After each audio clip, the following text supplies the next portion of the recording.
Chapter 2490 Mana Technique Legacy. So, this is a mana technique legacy? Shi Feng was shocked when a virtual space manifested within his mindscape.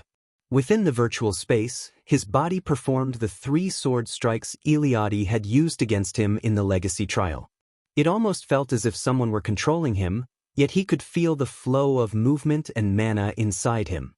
He could also sense how his body and mana were controlled. This simulation was far more effective than watching someone else perform the technique. It's no wonder why so few people learn mana techniques in the past. This isn't something you can learn by watching someone else. Not only did one have to master the 4 major elements to use a mana technique, but they'd also have to master the 3 supreme elements. Even master magicians struggled to create magic arrays that manipulated all of the 4 major elements.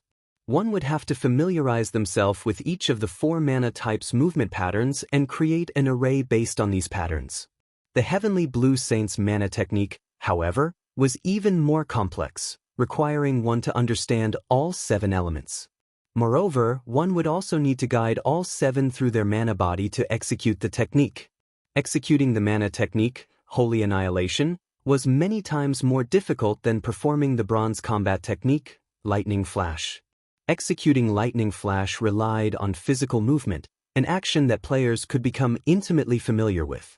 Physical control was natural, both in the real world and in the virtual world, but controlling mana and one's mana body was a different story. Both were foreign sensations. Becoming comfortable with one and gaining rudimentary control was already an incredible challenge. Trying to understand them completely and gaining precise control was even more difficult. Fortunately, this memory crystal has recorded some basic information on how to manipulate the 7 elements. Even if I knew how to execute Holy Annihilation, it'd be useless without these details. After watching himself complete Lightshadow and his breakdown analysis of the mana conduction, he breathed a sigh of relief. He didn't allow himself to relax, however. Rather, he started to focus on learning mana's basic patterns. The memory crystal simulation wouldn't last long, usually only 3 to 4 hours, while some didn't even last that long. One would be dreaming if they thought they could study within the simulation for a full day. Players could only try to learn as much as possible during the limited duration. The memory crystal didn't care how successful a player was. Time passed quickly while Shi Feng immersed himself in his own mindscape. 1 hour. 2 hours. From an outsider's point of view, Shi Feng had sat by one of the ancient pillars to rest. He wasn't doing anything interesting. How much more time is Black Flame planning to waste, Commander? We've been in the Star Tomb for 4 days now.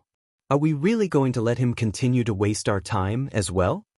Thunder Beast asked Hell Rush, glancing at Shi Feng's motionless form by the pillar. At least they had been able to grind monsters when they had first arrived. Although they hadn't obtained any loot, the monsters had awarded an abundance of EXP. They had gained a bit more mana control during their fights on the 2nd floor. Fortunately, helping Shi Feng hadn't been a complete waste. But now, they had spent over a day in this area already, just resting. Aside from killing the occasional group of earthen giants that had wandered too close to the demon god's temptation, they hadn't done a thing. All of the various superpowers experts were frantically grinding and leveling right now, yet the Hell Legion was stuck here, doing nothing. Let's wait a little longer. We agreed to accompany Black Flame into the Star Tomb for 5 or 6 days, whether or not he finds what he's looking for. The 5th day isn't over quite yet. After the agreed-upon time, if he wants to remain, we'll retreat, Hell Rush said. He wasn't pleased about the situation either. If the Hell Legion were one of Netherworld's ordinary expert legions, this wouldn't have been a major issue, but that wasn't the case. The Hell Legion was Netherworld Empire's strongest trump card legion. Every member was an expert among experts. They did not have a ton of time to waste with Shi Feng. Black Flame is stubborn. Not even the various superpowers have found success in a demon god's temptation. What can he possibly accomplish by himself? Thunder Beast grumbled, glaring at Shi Feng. When the two had finished speaking, Shi Feng's eyes fluttered open, and he returned his attention to decoding the magic arrays engraved on the stone pillar before him. This time, the magic arrays were much easier to decode, and the surrounding mana began to gather around Shi Feng. What did he do? Thunderbeast was shocked to feel more and more mana gather around Shifeng. The mana became so dense that it actually became visible. The layer of mist that had formed around Shifeng was incredibly thin, and one could miss it if they weren't paying attention, but there were so few locations in God's domain that had dense enough mana for it to condense in such a way. Naturally, the various superpowers coveted every one of these locations. His mana control has improved. Hell Rush couldn't believe his eyes. And it's improved quite a bit. You can actually attract so much mana with better mana control?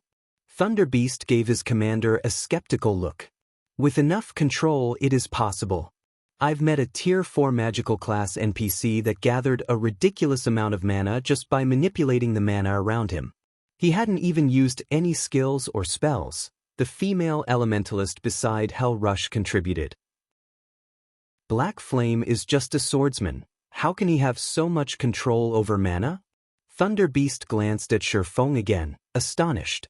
Matching a Tier 4 magical class NPC's mana control should be impossible for players at this stage of the game, yet not only had Shifeng accomplished the feat as a Tier 3 player, but he had done so as a non-magical melee class, as well. Is this why he's so confident that he can help others unlock their mana body's potential? Hell Rush wondered, recalling Shifeng's previous declaration. Although Hell Rush had seen that Aqua Rose and her companions had unlocked their mana body's full potential, he had assumed it was a result of some means Zero Wing had to accelerate the process. He had had his doubts about whether this method could help the Hell Legion's several hundred members do the same within 1 month.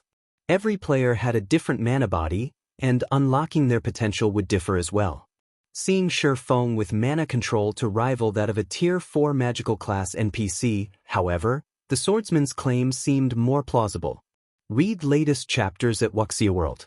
EUA players' mana control played a huge part in unlocking their mana body, which was why magical class players found the task much easier than physical class players. And yet, even Zero Wings members, especially Aqua Rose and the other magical class players, stared at Shifeng, dumbfounded.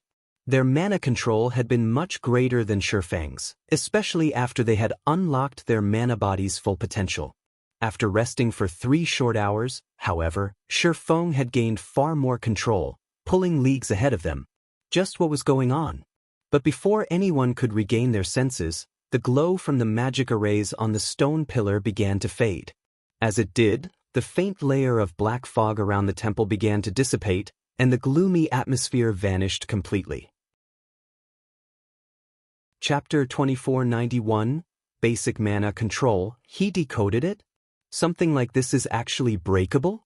As the black fog disappeared, silence fell over the group of players as they stared at Shifeng in astonishment. They were 100 times more shocked than when the mana density around Shifeng had increased due to his mana control. The demon god's temptation temples had survived since ancient times, and the main god system had set the rules that govern them. Players had no choice but to follow these rules if they wished to complete the demon god's temptation. Not even the various superpowers could manage to get around these rules. None of God's domain's players would even dream of breaking these rules, since they had already accepted the main god system's rules as an integral part of their lives. However, Shifeng hadn't just refused to follow these rules. He actually broke them. He had shaken their very understanding of God's domain. He succeeded. How is this possible? Thunderbeast stared at Shifeng in shock. He could hardly believe what was happening, yet with the results of Shifeng's efforts before him, he couldn't deny it. Is he really a player? Thunderbeast began to suspect that Shifeng wasn't actually another player, but an NPC in disguise. First, Shifeng had displayed mana control that rivaled Tier 4 magical class NPCs. Then, he had successfully decoded the magic arrays that sealed the temple. Neither feat should be possible for current players.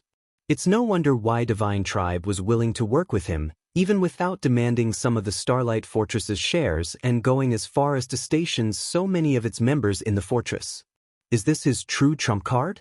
Hell Rush could not help his bitter smile as he watched the magic arrays around the temple lose power. Hell Rush had assumed Zero Wing had gotten extremely lucky to obtain a dragon and a fortress prison after capturing the Starlight Fortress. These factors were the very reasons that the Hell Legion hadn't been able to cause trouble for the fortress. Still, he hadn't felt particularly threatened by Zero Wing's small group. The guild's foundations in the west were pathetically weak, even with 5 experts that had unlocked their mana body's full potential. A handful of players wasn't enough to influence a guild's standing in the overall competition between God's Domain's many guilds, especially in the competition between the various superpowers. The various superpowers might not have the strength to take the Starlight Fortress now, but they could rely on another method, stealing the Fortress Lord's token. Although the Fortress Lord's token was heavily guarded, it couldn't be removed from the fortress. Normally, the ruling individual could only store the token in the Fortress Lord's mansion behind heavy security. All the various superpowers needed to do was send enough experts to siege the Starlight Fortress and its Fortress Lord's mansion. Not even a dragon could stop an army of hundreds of thousands or millions of experts. Furthermore, the various superpowers had tools they could use to pin the dragon down for a short time. Stealing the fortress from Zero Wing was entirely possible. It would be costly, but as long as the superpowers were willing to cooperate, they could accomplish the feat. Seeing the swordsman before him now, however, Hell Rush doubted that even the various superpowers' combined forces would be able to take the Starlight Fortress from this man. With Shifang's mana control and knowledge of magic arrays, no player could threaten his hold on the fortress at this stage of the game. God's Domain's automatic magic arrays and those under a player's control had different effects. The various superpowers had conducted their own secret experiments to test this concept. Unfortunately, controlling a city's defensive magic array was incredibly difficult. Not only did players need sufficient understanding of magic arrays, but they also needed sufficient mana control. This was why NPC cities were so difficult to capture. Ordinary players might assume that major NPC cities' defensive magic arrays were simply stronger than those in guild cities, but that wasn't truly the case. The defensive magic arrays in NPC cities were only slightly stronger than those in guild cities, but because NPC cities were guarded by Tier 4 NPCs, there were NPCs that were responsible for manipulating the city's defensive magic array.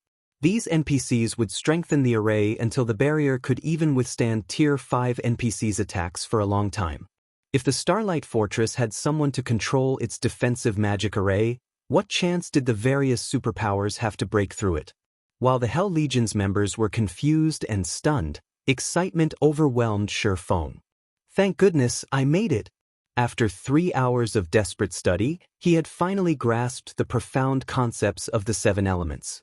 He still couldn't execute any of Holy Annihilation's 3 moves, but he now had basic mana control. He could now draw master magic arrays based on the 4 major elements' movement patterns. Normally, only Tier 3 magical class NPCs could perform the task. He was still far from having the mana control to rival Tier 4 magical class NPCs. To reach that standard, he'd have to draw simple magic arrays with the 3 supreme elements.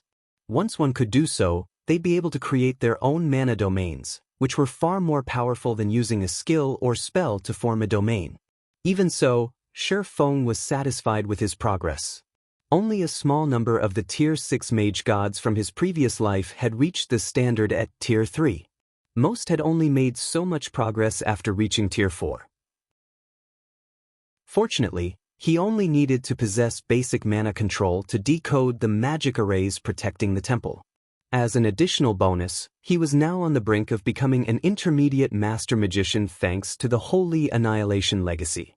Decoding these arrays proved far easier than it had been, and he completed the task in no time. His success also excited Aqua Rose and the other Zero Wing experts. Now that the magic arrays had been decoded, they had a chance of claiming the temple's inferior legendary treasure chest. If they could get their hands on that treasure chest, Zero Wing might gain another fragmented legendary item, which meant the guild could gain another Apex expert.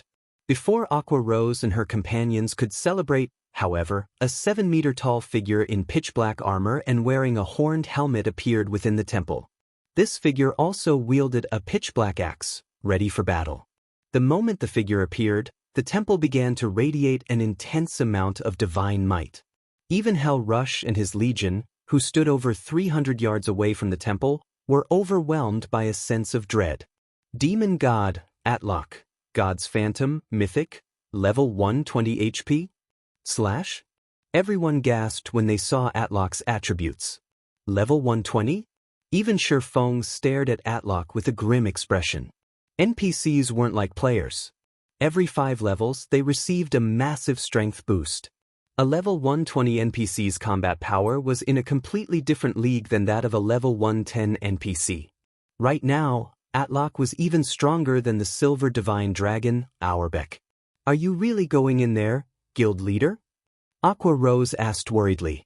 She had been confident of their chances of securing the inferior legendary treasure chest before she had seen Atlok, but after witnessing the demon god's phantom for herself, she realized how wrong she had been. She wouldn't last more than 5 seconds against the phantom. Even from so far away, the demon god's divine might reduced her combat power by at least 30%. She'd lose even more once she was within attack range. I've already gone this far. I have to try, Shifeng said, gritting his teeth. The demon god's temptation appeared at random. One would have to be incredibly lucky to encounter one. If this demon god's temptation had only housed an epic treasure chest, he would have dismissed it without a thought, but he'd be wrought with regret if he gave up on an inferior legendary treasure chest without trying his best. Even after a decade in God's domain, fragmented legendary items had been extremely rare, and every one was a priceless treasure. Although Shifeng remembered a few clues that would lead to fragmented legendary items, whether or not he could claim them was another matter altogether. Since he had a high chance of securing a fragmented legendary item now, how could he walk away without putting up a fight? His opponent might be a level 120 tier 4 demon god, but he still had a chance of victory. He didn't actually have to fight the phantom. He just needed to buy enough time to take the treasure chest and get out. After giving his answer, Shifeng approached the temple. What? He's really going in? Thunder Beast gaped in shock. Words were no longer sufficient to describe the demon god's strength. Just having the courage to enter the temple was impressive, not to mention fighting Atlok. That demon god could likely even instant-kill tier 4 NPCs, let alone current tier 3 players. There was no way to buy time with such an opponent on one's heels. Read latest chapters at Wuxia World. Shifeng had decoded the temple's outer magic arrays, allowing players to enter and leave the temple freely and use magic tools, but the temple's inner magic array remained intact. The inner magic array ensured that only one player could enter the temple at a time. In other words, Shifeng would have to face the tier 4 demon god by himself. How much time could he possibly buy himself? Puny adventurer, you are capable and brave. You've decoded the magic array I had set up outside, and you even dare to enter my temple after seeing my phantom, Atlok addressed Shifeng, a hint of recognition lacing his tone. However, his words also contained a trace of anger. But this ends now. Since you have dared to break my trial, I will eliminate you from this world. After saying so, the intensity of Atlok's divine might skyrocketed, and it felt as if a 1-ton weight had been dropped on Shifeng's shoulders. Even walking became a challenge. Sure enough, taking on a tier 4 god's phantom won't be easy. Shifeng flashed Atlok a bitter smile as the phantom's divine might swept over him. I can only try my luck. Following which, Shifeng pulled a summon guard scroll from his bag and called Anna to his side. Chapter 2492, Apex Battle. Now that the temple's outer magic array had been disabled, players could summon personal guards inside the temple. As Shifeng activated the summon guard scroll, a summoning array appeared before him, and as it completed, a blonde woman in luxurious crimson robes emerged. The moment this woman appeared, the mana, which had frozen due to Atlok's incredible divine might, began to relax and move. Shifeng also felt some of the pressure on him subside, making it far easier to move. What a high-leveled personal guard! Thunder Beast exclaimed when he saw Anna.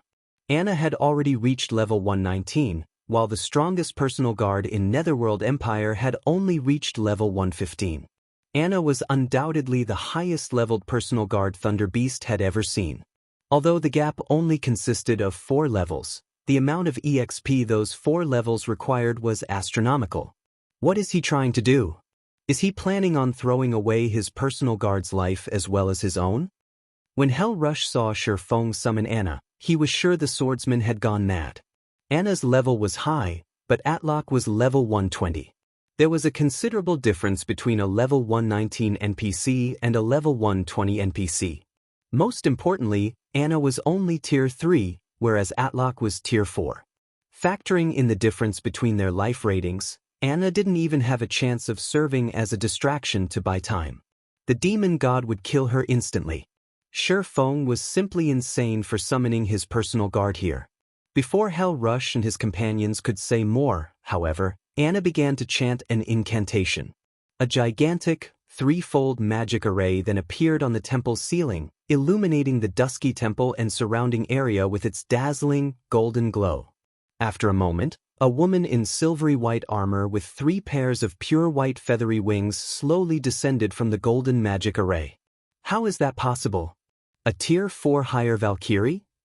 Every member of the Hell Legion stared at the Valkyrie with wide, shocked eyes.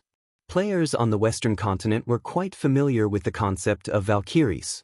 The continent's major NPC cities generally summoned these beings when they fought powerful demonic creature armies. Valkyries were considered major NPC cities' trump cards. Higher Valkyries, on the other hand, had the life rating to rival dragons. They were nigh invincible among those of the same tier. A dark dragon had once assaulted a border city in the west, and the War God's Temple's branch temple master had stepped up and summoned a higher Valkyrie to save his city. Facing both the branch temple master and his higher Valkyrie, the dark dragon had been forced to retreat. And now, Shifeng revealed that he too could summon a higher Valkyrie. Even if he did so by relying on his personal guard, the fact that he had this ability would shock all on the Western continent. A tier 4 higher Valkyrie was even stronger than a tier 4 hero of the same level, and the Valkyrie would have no issues destroying a minor NPC city by themselves. Moreover, unlike the Silver Divine Dragon, Shifeng's higher Valkyrie wasn't chained to the Starlight Fortress L. He could take this Valkyrie wherever he went and summon her to aid him in battle. Just how many trump cards does he have? Hell Rush was at a loss for words. Not only was Shifeng's mana control and combat power extraordinary, but he could also summon a higher Valkyrie whenever it pleased him. He was practically a one-man army. If the various superpowers that wanted to assassinate Shifeng found out about this, they'd likely abandon any such thought in an instant. Once the higher Valkyrie had joined the battle, Shifeng activated the Ring of Gospel's miniature world and Ring of Brilliance. The projected world extended its power to suppress the demon god while Ring of Brilliance boosted the higher Valkyrie's attributes. A higher Valkyrie and world projection? A hint of interest flashed in Atlok's gaze when he saw his new opponent. It seems you are quite capable, adventurer. Unfortunately, all your efforts are useless against my phantom doppelganger. Suddenly, Miniature World's power stopped 100 yards away from the demon god. Not even Miniature World's projection can suppress him? Shifeng was astonished to see Miniature World prove ineffective against Atlok. As expected of a god's phantom, this won't be easy. He had known that a god's phantom wasn't an ordinary NPC. His only hope in activating Miniature World was that it would barely suppress Atlok. However, Miniature World's power couldn't even reach the demon god, much less suppress it. Fortunately, Shifeng had prepared for this, and he immediately activated the hero's tome.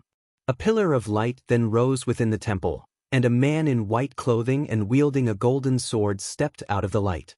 Arslet, hero, tier 4 sword saint, level 131 HP 112, 000/112,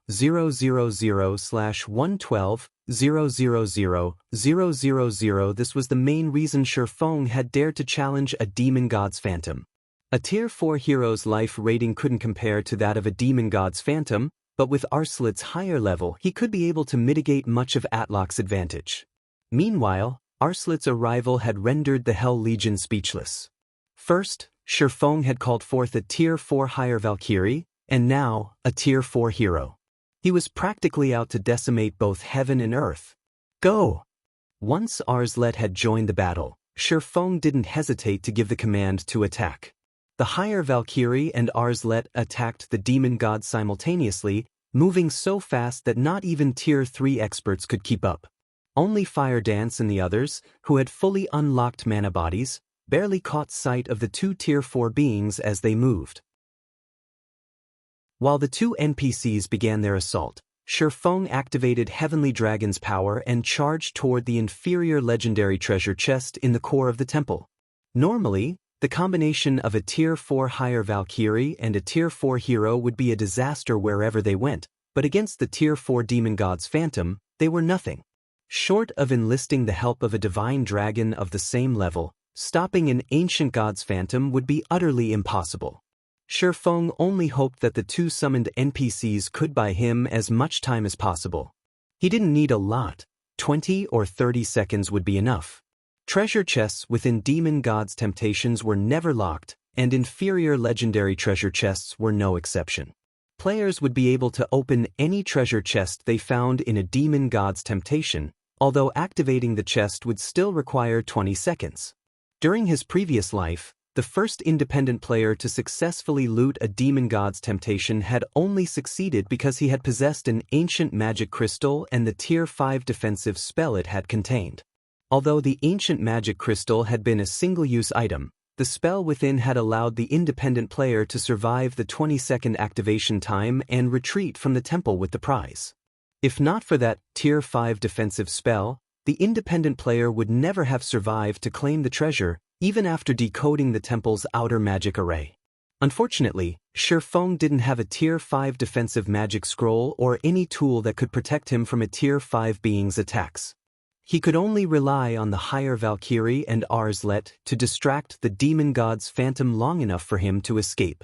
As Shifeng slid up to the inferior legendary treasure chest, two explosions rang out behind him. Two figures had been thrown into one of the temple's walls, the higher Valkyrie and Arslet. Both bore visible wounds. Obviously, the demon god's attack had repelled them, and they had each lost a significant chunk of their HPs. The difference between the two sides' combat power was clear. This was more of a one-sided slaughter than a battle. Every player outside of the temple gaped in shock after witnessing that first strike. The two NPCs could decimate a minor NPC city on their own, yet the demon god had sent both powerhouses flying with a single attack. None of them could imagine what kind of power a player would need to clear this trial. Shifeng had already found a cheat-like loophole to tackle the demon god's temptation, allowing him to use magic tools in the battle, and yet he was still at such a despairing disadvantage. If one tackled this challenge normally, not even a Tier 5 player would survive, much less a Tier 4 player. Moreover, that was assuming the demon god's phantom would still be Tier 4. Fortunately, neither summoned being was a player. They had incredibly high HPs. Even for the demon god, killing them should take at least 20 seconds. Foolish human! You dare to steal my treasure? I will obliterate you! Atlok bellowed when he noticed Shifeng activating the inferior legendary treasure chest. A ball of silver fire then appeared in Atlok's free hand, and it grew as the seconds ticked by. After just 2 seconds, the fireball had grown to the size of a 2-story building. Once Atlok was satisfied with the size of his fireball, he hurled it at Shifeng. Shifeng felt the threat of death as the silver flames approached, and he immediately instructed the higher Valkyrie and Arslet to use their strongest moves to defend him. The higher Valkyrie responded by throwing her Spear of Thunder at the demon god, while Arslet executed a Tier 4 taboo skill, Dimensional Flurry. Boom! The temple shook violently when the attacks landed, and the silver fireball dissipated, saving Shifeng from certain death. Despicable ant, do you think your little tricks are enough to stop me? Atlok's rage grew after the higher Valkyrie and Arslet countered his fireball, and he raised his axe, swinging it at both summoned beings. Space before the demon god's phantom shattered, forming multiple spatial tiers that reached for Shifeng's summon guards. A mana technique? The attack felt unsettlingly familiar to Shifeng. It was so similar to Iliade's third sword, Holy Annihilation. However, a Tier 4 god's phantom had used this move, not a Tier 3 heavenly blue saint. Neither the higher Valkyrie nor Arslet could counter this attack, and it sent both flying into the temple's walls once more. This time, the temple's solid walls began to crack. Both summoned beings were now heavily injured. Read latest chapters at Wuxia World. You foolish thief. Now it's your turn. Atlok roared, sneering as he turned toward Shifeng. Atlok then swung his axe at the swordsman, who stood over 50 yards away. Space before Shifeng started to break, and spatial tears flew toward Shifeng like a torrent of water. Realizing that the higher Valkyrie and Arsault couldn't come to his rescue this time, Shifeng gritted his teeth and activated the 7 Luminaries' Ring's absolute domain. Block it. Chapter 2493, Holding Back a Demon God. It's over. Isn't this demon god's phantom a little too strong? Everyone gaped as they watched Atlok's attack fly toward Shifeng. That attack was as powerful as a large-scale destruction spell, and it didn't even have a channeling time. It was also the same move Atlok had used to injure the higher Valkyrie and the Tier 4 hero. If not even those two could endure the attack, what chance did a Tier 3 player like Shifeng have of surviving it? Not even a powerful invulnerability skill could save the swordsman now. There was no such thing as a true invulnerability skill in God's domain. The game's so-called invulnerability skills and spells were merely defensive skills and spells that could block an opponent's attack and absorb the damage. However, if the opponent's attack were more powerful than the defensive skill or spell's damage tolerance, players would receive some of the damage. Based on Atlok's displays of power thus far, he definitely had Tier 5 strength. He might even be powerful enough to rival Tier 5 dragons. Not even an NPC's defensive magic array could handle that kind of power. At most, players' current invulnerability skills and spells could block Tier 4 attacks. They'd be utterly useless against Tier 5 attacks. The few horribly unlucky players to encounter Tier 5 beings had tried to use invulnerability skills and spells, yet they had died instantly. The shattered space within the temple rapidly reached toward Shifeng, covering a large enough area that it was impossible to evade. Suddenly, however, golden, divine runes appeared around the swordsman, radiating an indescribably sacred feeling. Boom! An intense explosion shook the temple, and the impact's shockwave even reached the Hell Legion. Atlok certainly had the power to decimate heaven and earth. Sure enough, this trial is a trap. There's no way players can clear it. Every member of the Hell Legion shook their head and sighed as clouds of dust obscured the temple. If Atlok hadn't used such an unbeatable move, Shifeng might have secured the inferior legendary treasure chest with the help of his higher Valkyrie and Tier 4 hero. Unfortunately, the demon god's phantom was too powerful. Current players had no hope against it. Seeing this, Zero Wing's members wore grim expressions. Shifeng and Zero Wing could recover if he suffered a normal death, but if he died in this temple, he'd have to remake his account. Wait, I see a golden light within the temple. Just as everyone assumed the fight was over, someone noticed a faint, golden glow radiating from within the dusky temple. He blocked it. Hell Rush stared at the settling dust clouds and quickly spotted Shifeng, still standing before the inferior legendary treasure chest. The swordsman was battered and had lost more than half of his HP, but the demon god's attack hadn't slain him. Is he even human? When the other Hell Legions saw this, they were beyond astonished. A Tier 5 dragon could destroy an entire city in one hit, but even after taking an attack of that caliber, Shifeng had survived, only losing a little over half of his HP. His defenses were heaven-defying. You're quite lucky, puny adventurer.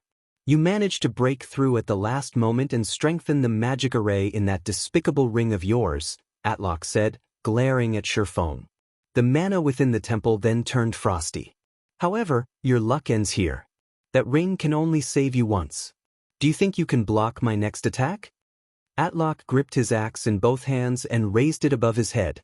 He closed his eyes and began to gather the ambient mana to his weapon. The gathered mana grew so dense that it soon took on physical form. Black hole. With the axe as its core, a miniature black hole formed above Atlok, swallowing everything nearby. Its incredible gravitational pull twisted space around it, sparing nothing. He still hadn't used his full strength? Shi Feng could only watch the demon god's phantom with a bitter smile. As Atlock had said, Shi Feng had broken through to the intermediate master magician standard at the last moment and manipulated the 7 luminaries ring's magic array. Even so, absolute domain hadn't been strong enough to block all of Atlock's attack. Worse yet, he couldn't use absolute domain again for another several minutes. Even if he could use the skill right now, it wouldn't be able to stop Atlock's miniature black hole. Run while the demon god is charging his attack, guild leader. If you let it hit you, everything we've worked for will be over. We'll have plenty of chances to acquire fragmented legendary items in the future. Aqua Rose shouted in the team chat. The demon god's prior attack had already been terrifying, yet the move Atlock was preparing to use had already increased the temperature within a 600-yard radius to a scorching high. This attack was far more powerful than the previous one. If it hit Shi Feng, not even ashes would remain. There's 6 seconds left? Hearing Aqua Rose's urgent advice, Shi Feng glanced at the loading bar hovering over the treasure chest. What he saw left him speechless. Atlock, Arslet, and the higher Valkyrie had already exchanged over a dozen moves, and Shi Feng had deliberately remained motionless after the demon god's last attack had struck, trying to buy even more time. And yet only 14 seconds had passed. Shi Feng realized that he could no longer rely on the higher Valkyrie and Tier 4 hero, since both had lost a significant portion of their combat power. Escape? Do you honestly think I'll let you? Atlock realized what was going through Shi Feng's mind when he saw the swordsman's expression. Sneering, he continued, since you've dared to plunder my treasure chest without passing my trial, only one outcome awaits you. The space around the miniature black hole froze, and Shi Feng could hardly move, let alone use teleportation magic. Thief, begone from God's domain. Atlock's eyes began to glow with a strange, crimson light, and he swung his axe in a downward arch, pushing the miniature black hole toward Shi Feng. The demon god's weapon crumbled and merged with the black hole in the process. As the black hole pulled away from Atlock, the gravitational pull within the temple increased by several fold, and the miniature black hole left only a void in its path. Don't you dare think I'm that easy to kill. Shi Feng realized that escape was no longer possible as he watched the miniature black hole approach.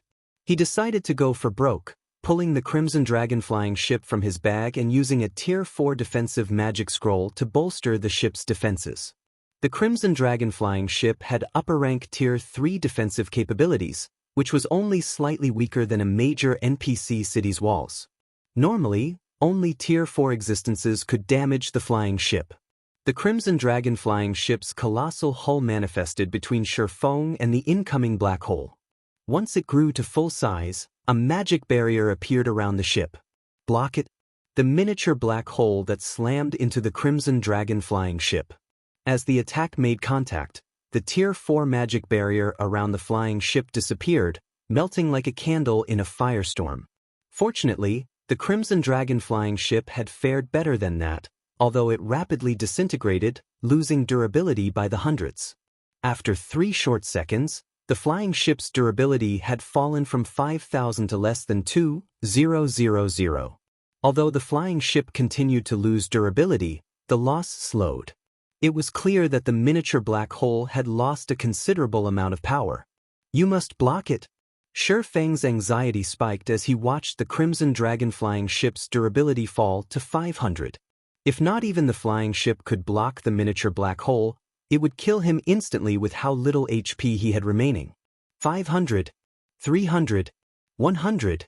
Shi Feng thought everything was over the moment the Crimson Dragon flying ship's durability hit 0, but the miniature black hole began to fade away. A short moment later, space within the temple returned to normal. By the time the black hole had disappeared, the inferior legendary treasure chest's activation had ended.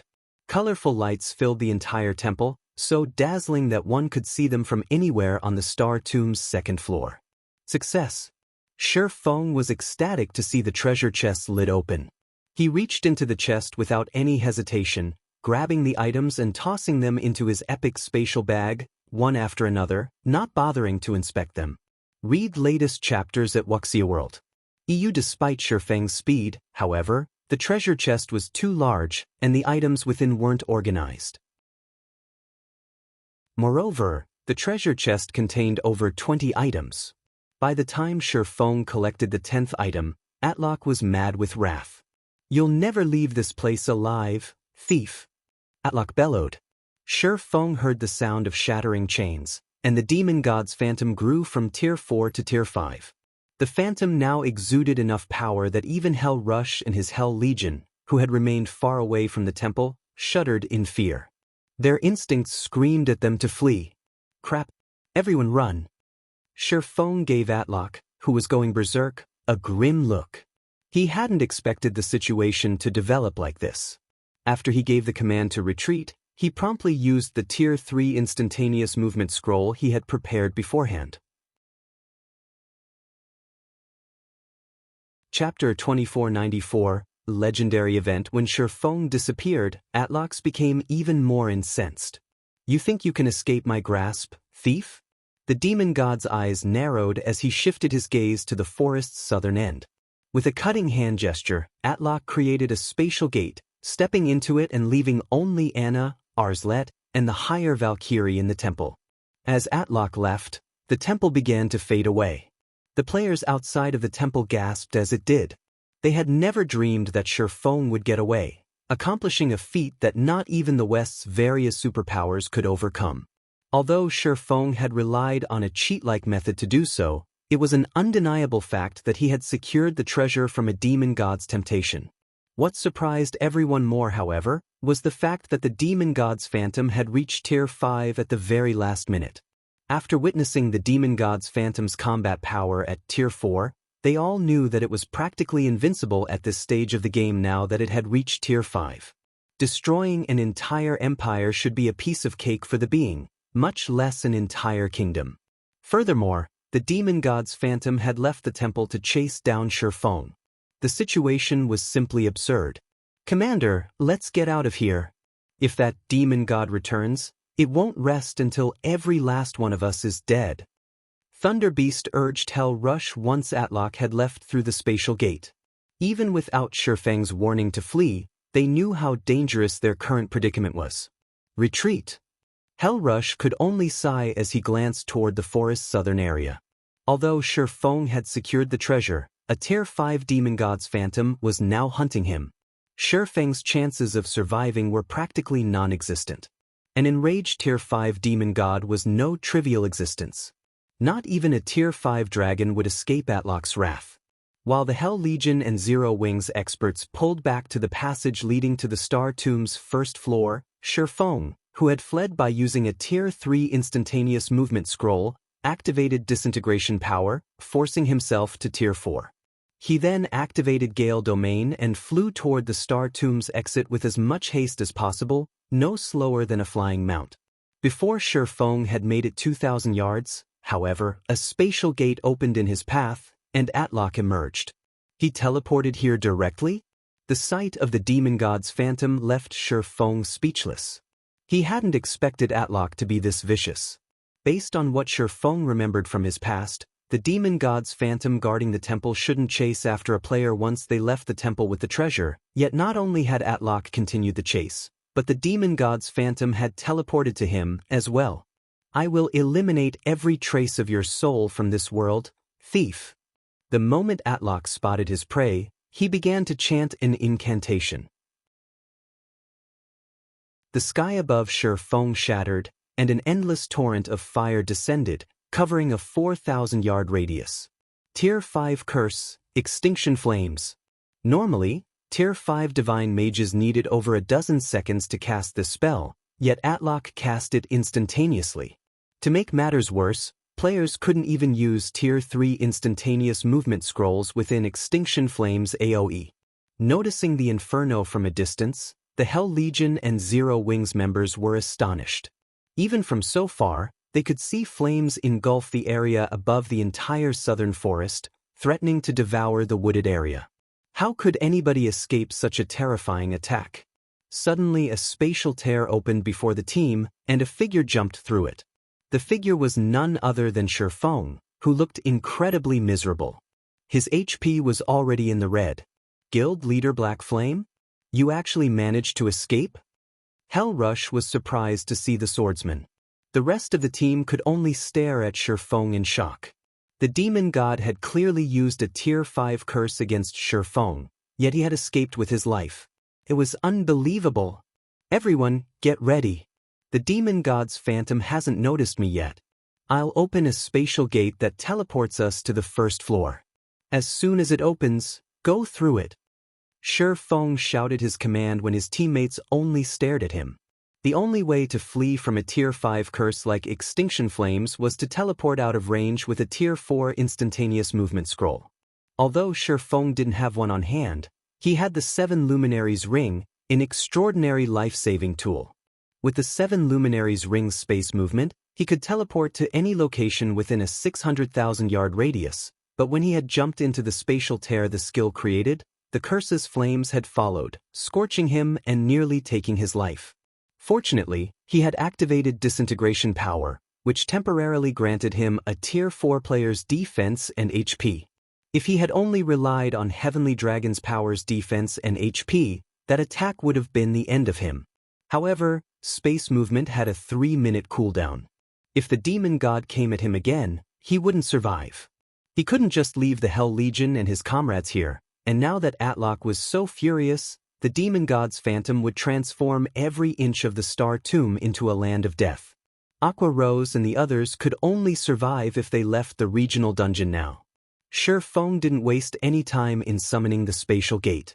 The rest of his team realized that they were in a race against time, as well, and they charged through the spatial gate the moment it was complete, vanishing from the Star Tomb's 2nd floor. By the time Atlok had realized what was happening and used space movement himself, everyone had fled through the spatial gate already. Despicable thief! I will never let you get away with this! Atlok roared as the spatial gate disappeared as well. Meanwhile, once Shifeng was outside of the Star Tomb, he received a system notification. System, you have triggered the legendary quest, Demon God's Wrath. You have stolen Demon God Atlok's treasure, and the Demon God has employed the Soul Curse against you in retaliation. Not only will Demon God Atlok and his kin hunt you, but you will suffer triple the death penalty. In addition, you will lose 1 level every 7 days. Once your level falls below level 100, the Demon God will find you. Quest content: kill Demon God Atlok's phantom doppelganger. No time limit. Quest reward unknown. As Shifeng received the system notification, everyone else heard the sound of a system announcement. Star Valley Region System Announcement. A player has triggered Star Valley's legendary event, Demon God's Wrath. A Demon God's Shrine will activate in Star Valley in 1 day.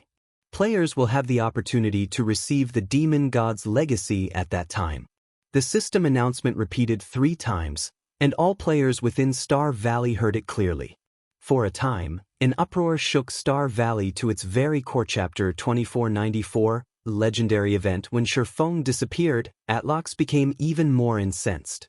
You think you can escape my grasp, thief? The demon god's eyes narrowed as he shifted his gaze to the forest's southern end.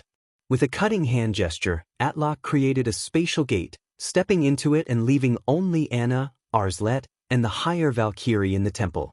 As Atlok left, the temple began to fade away. The players outside of the temple gasped as it did. They had never dreamed that Shifeng would get away, accomplishing a feat that not even the West's various superpowers could overcome. Although Shifeng had relied on a cheat-like method to do so, it was an undeniable fact that he had secured the treasure from a demon god's temptation. What surprised everyone more, however, was the fact that the demon god's phantom had reached Tier 5 at the very last minute. After witnessing the demon god's phantom's combat power at Tier 4, they all knew that it was practically invincible at this stage of the game now that it had reached Tier 5. Destroying an entire empire should be a piece of cake for the being, much less an entire kingdom. Furthermore, the demon god's phantom had left the temple to chase down Shifeng. The situation was simply absurd. Commander, let's get out of here. If that demon god returns, it won't rest until every last one of us is dead. Thunder Beast urged Hell Rush once Atlok had left through the spatial gate. Even without Shifeng's warning to flee, They knew how dangerous their current predicament was. Retreat. Hellrush could only sigh as he glanced toward the forest's southern area. Although Shifeng had secured the treasure, a Tier 5 demon god's phantom was now hunting him. Shifeng's chances of surviving were practically non-existent. An enraged Tier 5 demon god was no trivial existence. Not even a Tier 5 dragon would escape Atlok's wrath. While the Hell Legion and Zero Wings experts pulled back to the passage leading to the Star Tomb's first floor, Shifeng, who had fled by using a Tier 3 instantaneous movement scroll, activated disintegration power, forcing himself to Tier 4. He then activated Gale Domain and flew toward the Star Tomb's exit with as much haste as possible, no slower than a flying mount. Before Shifeng had made it 2,000 yards, however, a spatial gate opened in his path, and Atlok emerged. He teleported here directly? The sight of the demon god's phantom left Shifeng speechless. He hadn't expected Atlok to be this vicious. Based on what Shifeng remembered from his past, the demon god's phantom guarding the temple shouldn't chase after a player once they left the temple with the treasure, yet not only had Atlok continued the chase, but the demon god's phantom had teleported to him as well. I will eliminate every trace of your soul from this world, thief. The moment Atlok spotted his prey, he began to chant an incantation. The sky above Shifeng shattered, and an endless torrent of fire descended, covering a 4,000-yard radius. Tier 5 Curse, Extinction Flames. Normally, Tier 5 Divine Mages needed over a dozen seconds to cast this spell, yet Atlok cast it instantaneously. To make matters worse, players couldn't even use Tier 3 instantaneous movement scrolls within Extinction Flames AoE. Noticing the inferno from a distance, the Hell Legion and Zero Wings members were astonished. Even from so far, they could see flames engulf the area above the entire southern forest, threatening to devour the wooded area. How could anybody escape such a terrifying attack? Suddenly a spatial tear opened before the team, and a figure jumped through it. The figure was none other than Shifeng, who looked incredibly miserable. His HP was already in the red. Guild Leader Black Flame? You actually managed to escape? Hellrush was surprised to see the swordsman. The rest of the team could only stare at Shifeng in shock. The demon god had clearly used a Tier 5 curse against Shifeng, yet he had escaped with his life. It was unbelievable. Everyone, get ready. The demon god's phantom hasn't noticed me yet. I'll open a spatial gate that teleports us to the first floor. As soon as it opens, go through it. Shifeng shouted his command when his teammates only stared at him. The only way to flee from a Tier 5 curse like Extinction Flames was to teleport out of range with a Tier 4 instantaneous movement scroll. Although Shifeng didn't have one on hand, he had the 7 Luminaries Ring, an extraordinary life-saving tool. With the 7 Luminaries Ring's space movement, he could teleport to any location within a 600,000-yard radius, but when he had jumped into the spatial tear the skill created, the curse's flames had followed, scorching him and nearly taking his life. Fortunately, he had activated disintegration power, which temporarily granted him a Tier 4 player's defense and HP. If he had only relied on Heavenly Dragon's power's defense and HP, that attack would have been the end of him. However, space movement had a 3-minute cooldown. If the demon god came at him again, he wouldn't survive. He couldn't just leave the Hell Legion and his comrades here, and now that Atlok was so furious, the demon god's phantom would transform every inch of the Star Tomb into a land of death. Aqua Rose and the others could only survive if they left the regional dungeon now. Shifeng didn't waste any time in summoning the spatial gate. The rest of his team realized that they were in a race against time, as well, and they charged through the spatial gate the moment it was complete, vanishing from the Star Tomb's second floor. By the time Atlok had realized what was happening and used space movement himself, everyone had fled through the spatial gate already. Despicable thief! I will never let you get away with this! Atlok roared as the spatial gate disappeared as well. Meanwhile, once Shifeng was outside of the Star Tomb, he received a system notification. Read latest chapters at Wuxia World. System, you have triggered the legendary quest, Demon God's Wrath. You have stolen Demon God Atlok's treasure, and the demon god has employed the soul curse against you in retaliation. Not only will demon god Atlok and his kin hunt you, but you will suffer triple the death penalty. In addition, you will lose 1 level every 7 days. Once your level falls below level 100, the demon god will find you. Quest content: kill demon god Atlok's phantom doppelganger. No time limit. Quest reward unknown. As Shi Feng received the system notification, everyone else heard the sound of a system announcement. Star Valley Region System Announcement. A player has triggered Star Valley's legendary event, Demon God's Wrath. A Demon God's Shrine will activate in Star Valley in 1 day. Players will have the opportunity to receive the Demon God's legacy at that time. The system announcement repeated 3 times, and all players within Star Valley heard it clearly. For a time, an uproar shook Star Valley to its very core. Chapter 2495, Star Valley Shaken. Star Valley has a Demon God's legacy, L? What's going on? The system is releasing a God's legacy? Won't it make players invincible in God's domain? The Demon God's Shrine? I have to check it out. After the system announcement, many players in Star Valley practically glowed with excitement. They wanted nothing more than to charge toward the Demon God's Shrine to investigate the event. In God's domain, legacies were even more important than weapons and equipment. Legacies could transform players' foundations, setting them up with a more advanced starting point than others. With a powerful legacy, players could also learn stronger skills or spells. They could even obtain top-tier weapons and equipment that were specific to their legacy. An ordinary legacy could boost an ordinary player into the ranks of experts. However, legacies were incredibly rare in God's domain, even rarer than epic items. Most importantly, legacies weren't publicly available. Players could only obtain one through luck. And yet, not only did the Demon God's Shrine offer a legacy to the general public, but the system had also declared that it was a Demon God's legacy. This wasn't just some random legacy, barely related to the Demon God. Why wouldn't players go crazy over this news? God's legacies were the highest-ranking legacies in God's domain. Even the various super guilds big shots dreamed of obtaining one. Unfortunately, God's legacies were so rare that players could only find them if they were truly lucky. While the players in Star Valley were in an uproar, news had reached the various superpowers. What? A Demon God's legacy? Someone has managed to uncover a Demon God's legacy? Look into this matter immediately. Find out who was responsible for activating the Demon God's Shrine. That player must have more details about the development. I want all of our guild's Tier 3 experts sent to Star Valley immediately. We must secure the Demon God's legacy before the other powers. The various superpowers went mad when they learned of the Demon God's Shrine, dispatching organized expert teams to Star Valley. They also ordered investigations into the player responsible for activating the shrine. For a time, the various powers experts and independent experts flooded Star Valley.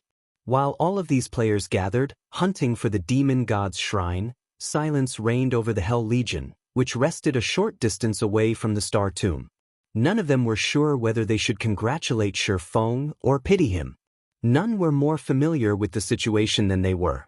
Shi Feng was responsible for activating the Demon God's Shrine in Star Valley and for the availability of a god's legacy, yet he couldn't have anything to do with it. This legendary event was the main god system's way of ridiculing the swordsman. The situation also changed what they understood about God's domain. Shi Feng had already turned their understanding of the game upside down, yet this legendary event had gone beyond that. Despite contributing the most to this legendary event's activation, Shi Feng had the lowest chance of obtaining the event's reward. It almost seemed like the demon god, Atlok, were deliberately spiting Shi Feng for his wit. Although Shi Feng had acquired the inferior legendary treasure chest contents, he had no chance of obtaining this god's legacy. Atlok was acting as vindictive as any human. Hell Legion's members even wondered if the demon god was human, with human emotions, rather than a computer program. That was a god's legacy they were talking about. Such a legacy was many times more precious than a fragmented legendary item. The two weren't even in the same realm in terms of their value. Is it really necessary to go so far over an inferior legendary treasure chest? Shi Feng gave the system notification a bitter smile. Normally, the demon god's temptation should have ended the moment he escaped the temple. That was the outcome every player that had plundered a demon god's temptation had met with during his past life, but for some reason his situation turned out to be wildly different.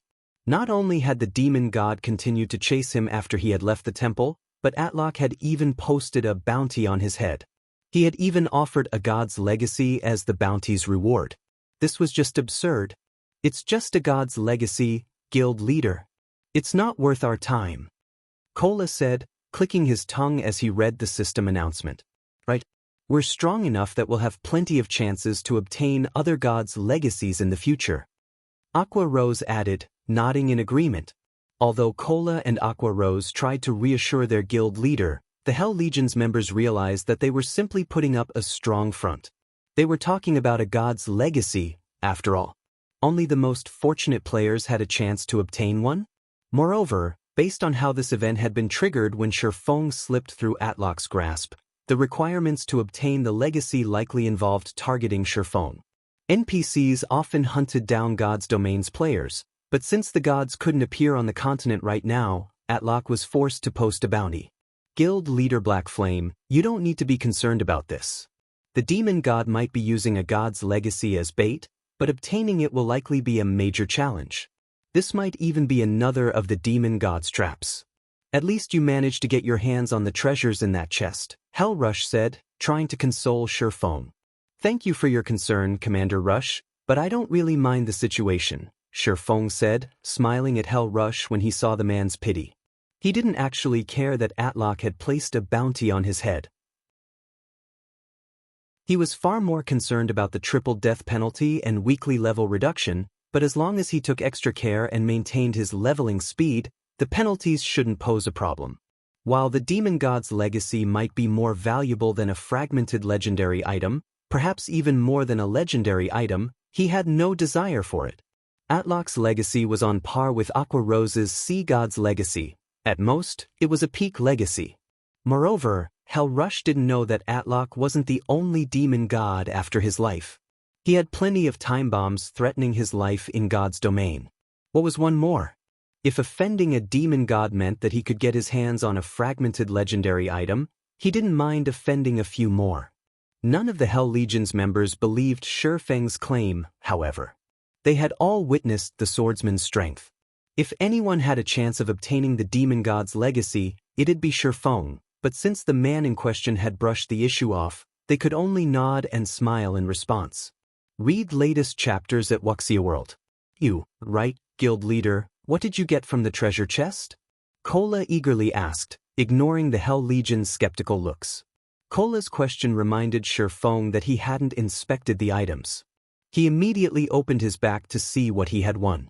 He had been too busy fleeing for his life earlier, so he hadn't had the time to investigate his loot. Once he had escaped the Star Tomb, his personal system notification and the regional announcement had demanded his attention. As Shi Feng inspected the items, he was stunned. It's no wonder why that demon god's reaction was so extreme. If I had been in his position, I'd have gone crazy too. When Shi Feng saw the crystal radiating divine might in his bag, realization dawned on him. Chapter 2496, Inferior Legendary Treasure Chest Treasures. What's wrong, guild leader? Aqua Rose asked, curious when she saw Shi Feng's odd expression. They had gone to great lengths to loot the shrine's treasure chest. If the items weren't valuable, they'd have suffered a great loss. It's nothing.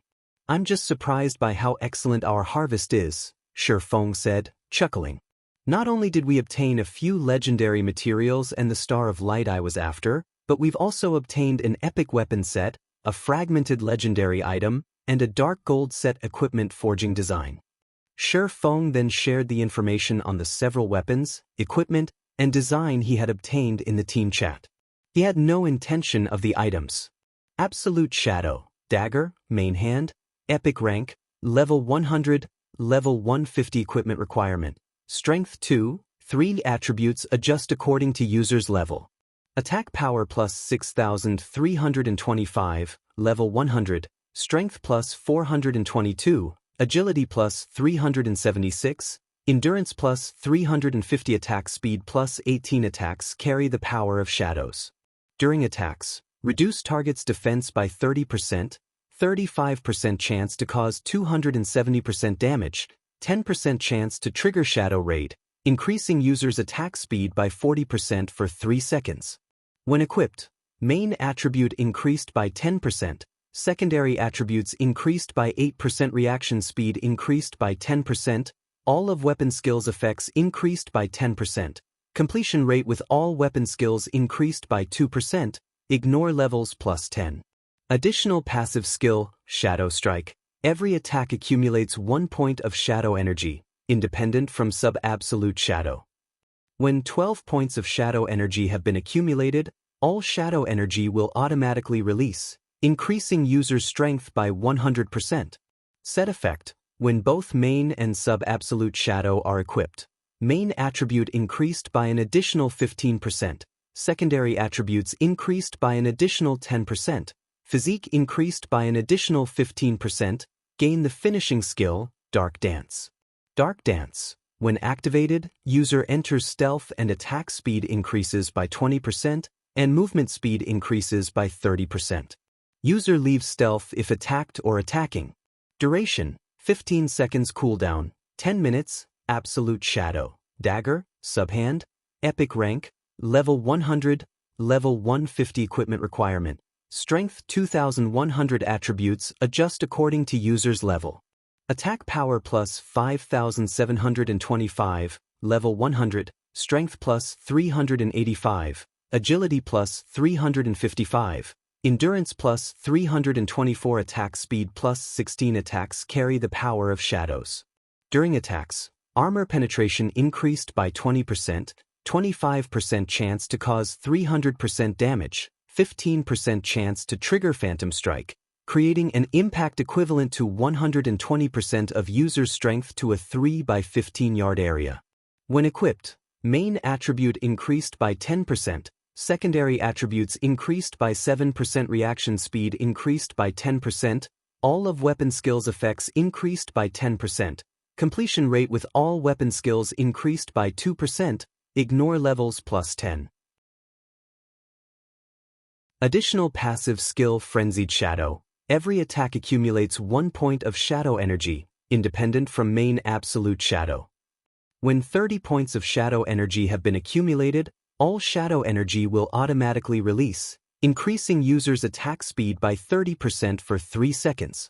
Magic Light Pendant, Necklace, Fragmented Legendary Rank, Equipment Requirement.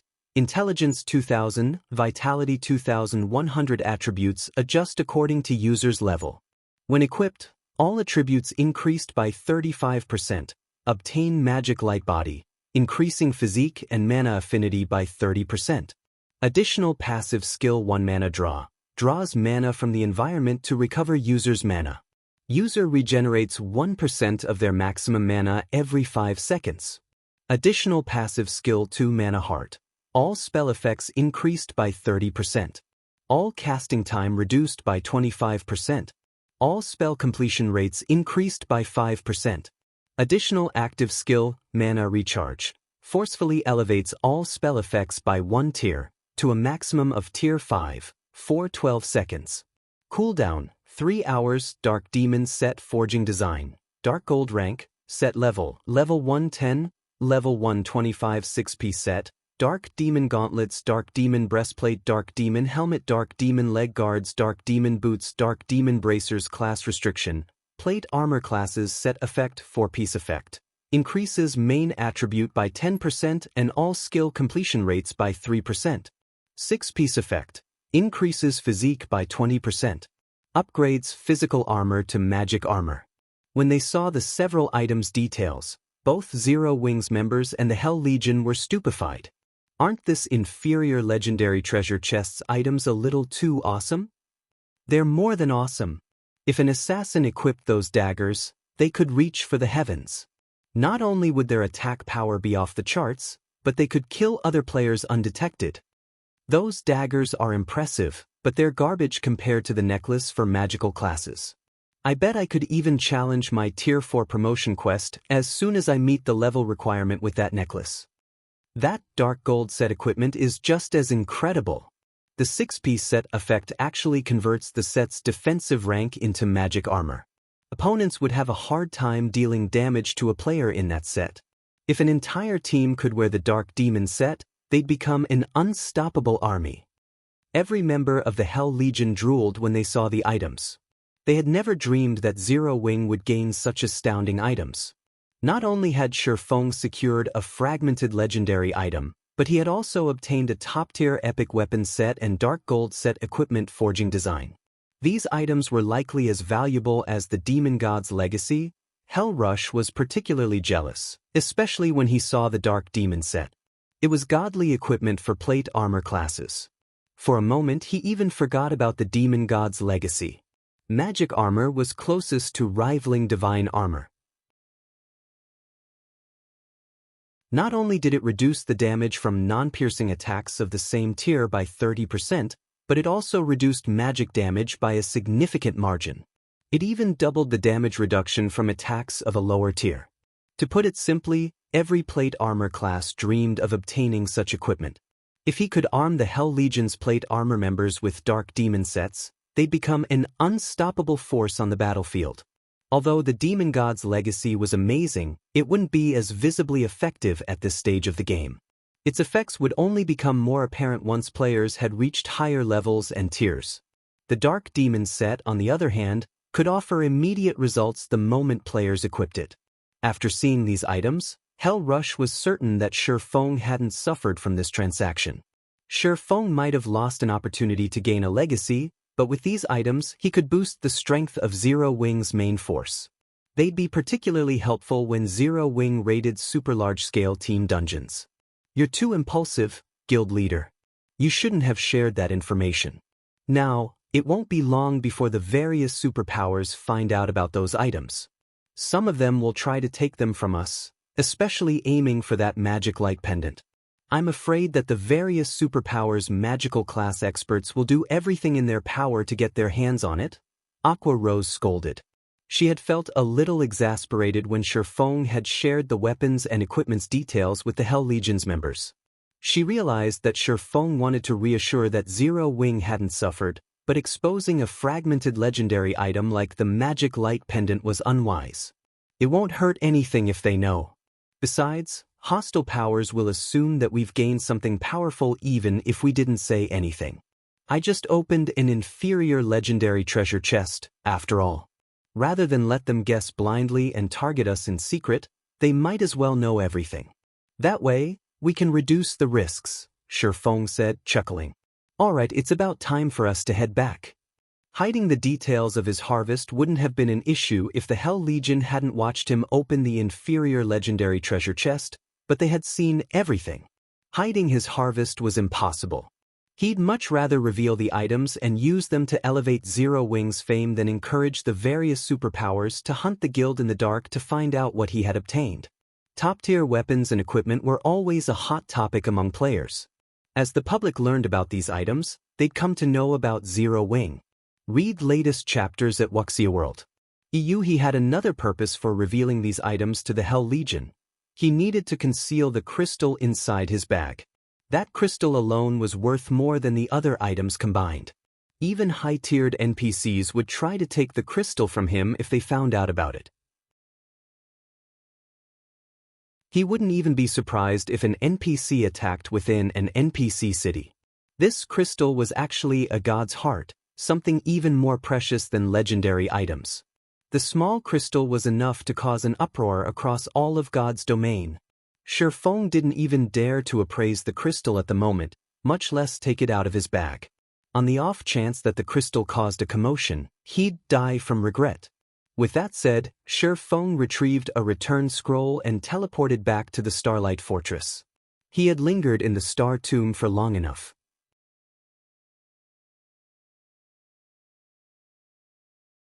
Chapter 2497, Changes to the Starlight Fortress Star Valley, Starlight Fortress. As Shifeng and the others returned to the Starlight Fortress, they were surprised by the sight that greeted them. Players now crowded the previously unpopular Starlight Fortress, and some hadn't even reached level 100 yet. These players hawked their wares from the fortress's streets, selling all kinds of resistance potions and equipment. Some of them even sold level 100+ secret silver weapons and equipment. Such prosperity made it hard to imagine that the Starlight Fortress was a small fortress that had only opened less than a week ago. It looked more like a medium fortress that had been open to the public for several months. Why are so many players here? Thunderbeast was stunned and confused as he glanced at the crowded streets.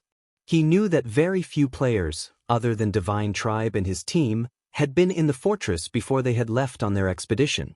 The Starlight Fortress's entrance fee and general expenditures were exorbitant, after all. Remaining in the fortress for one extra day alone cost players another magic crystal. Not even experts like him could tolerate such a high price, not to mention normal players. With how Shifeng ran the fortress, Thunderbeast thought he would be fortunate to earn enough to sustain the fortress's daily operations. But contrary to his expectation, the Starlight Fortress practically overflowed with wealth, most of which came in the form of magic crystals. This fortress was almost more profitable than a grade 3 or Vane. The situation even astonished Hell Rush. Even if the Demon God's Shrine has attracted quite a few players to Star Valley, the Starlight Fortress shouldn't have developed so quickly. What exactly happened here? Hell Rush watched the players wander the fortress's streets in confusion.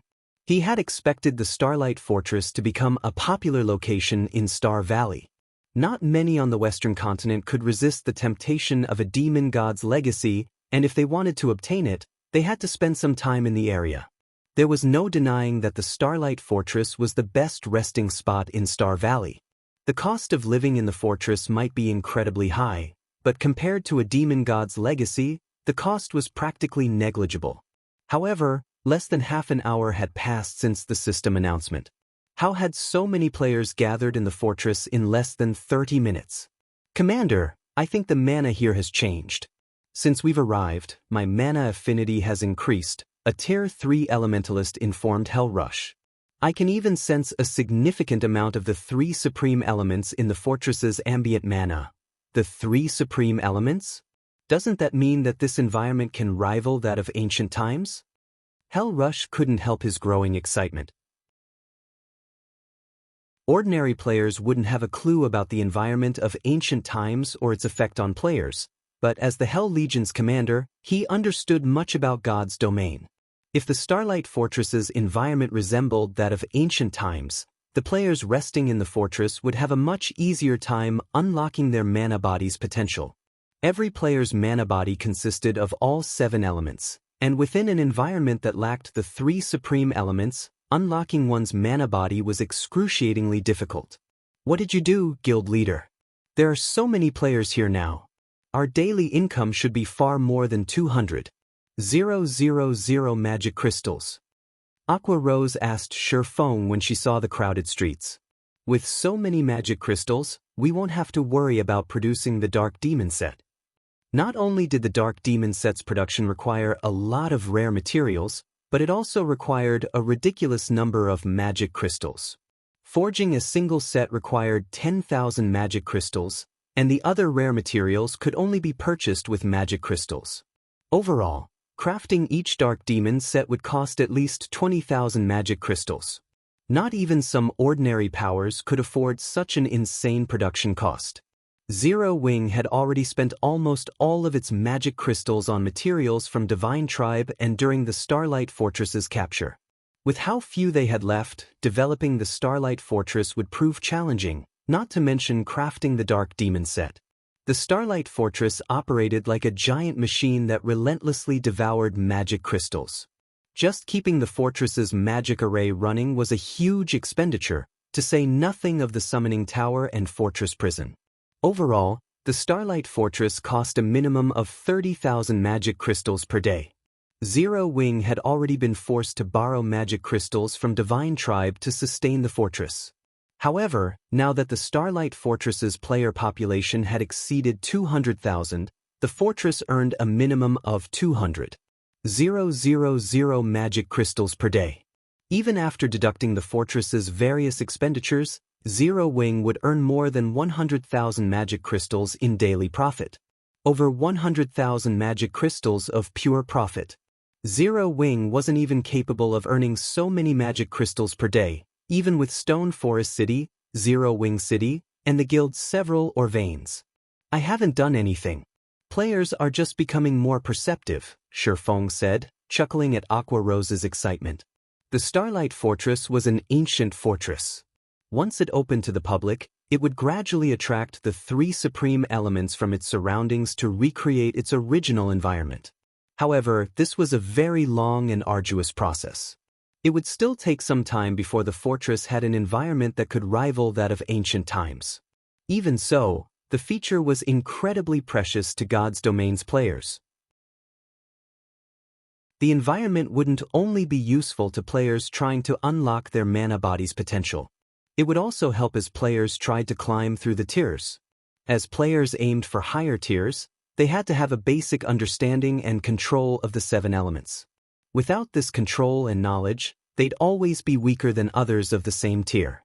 As for the matter of the Dark Demon set, he had been nursing a headache over the issue as well. Forging a few sets might not be much of an issue, but if he wanted to mass-produce the Dark Demon set, he'd need enough magic crystals to give the various superpowers heart attacks.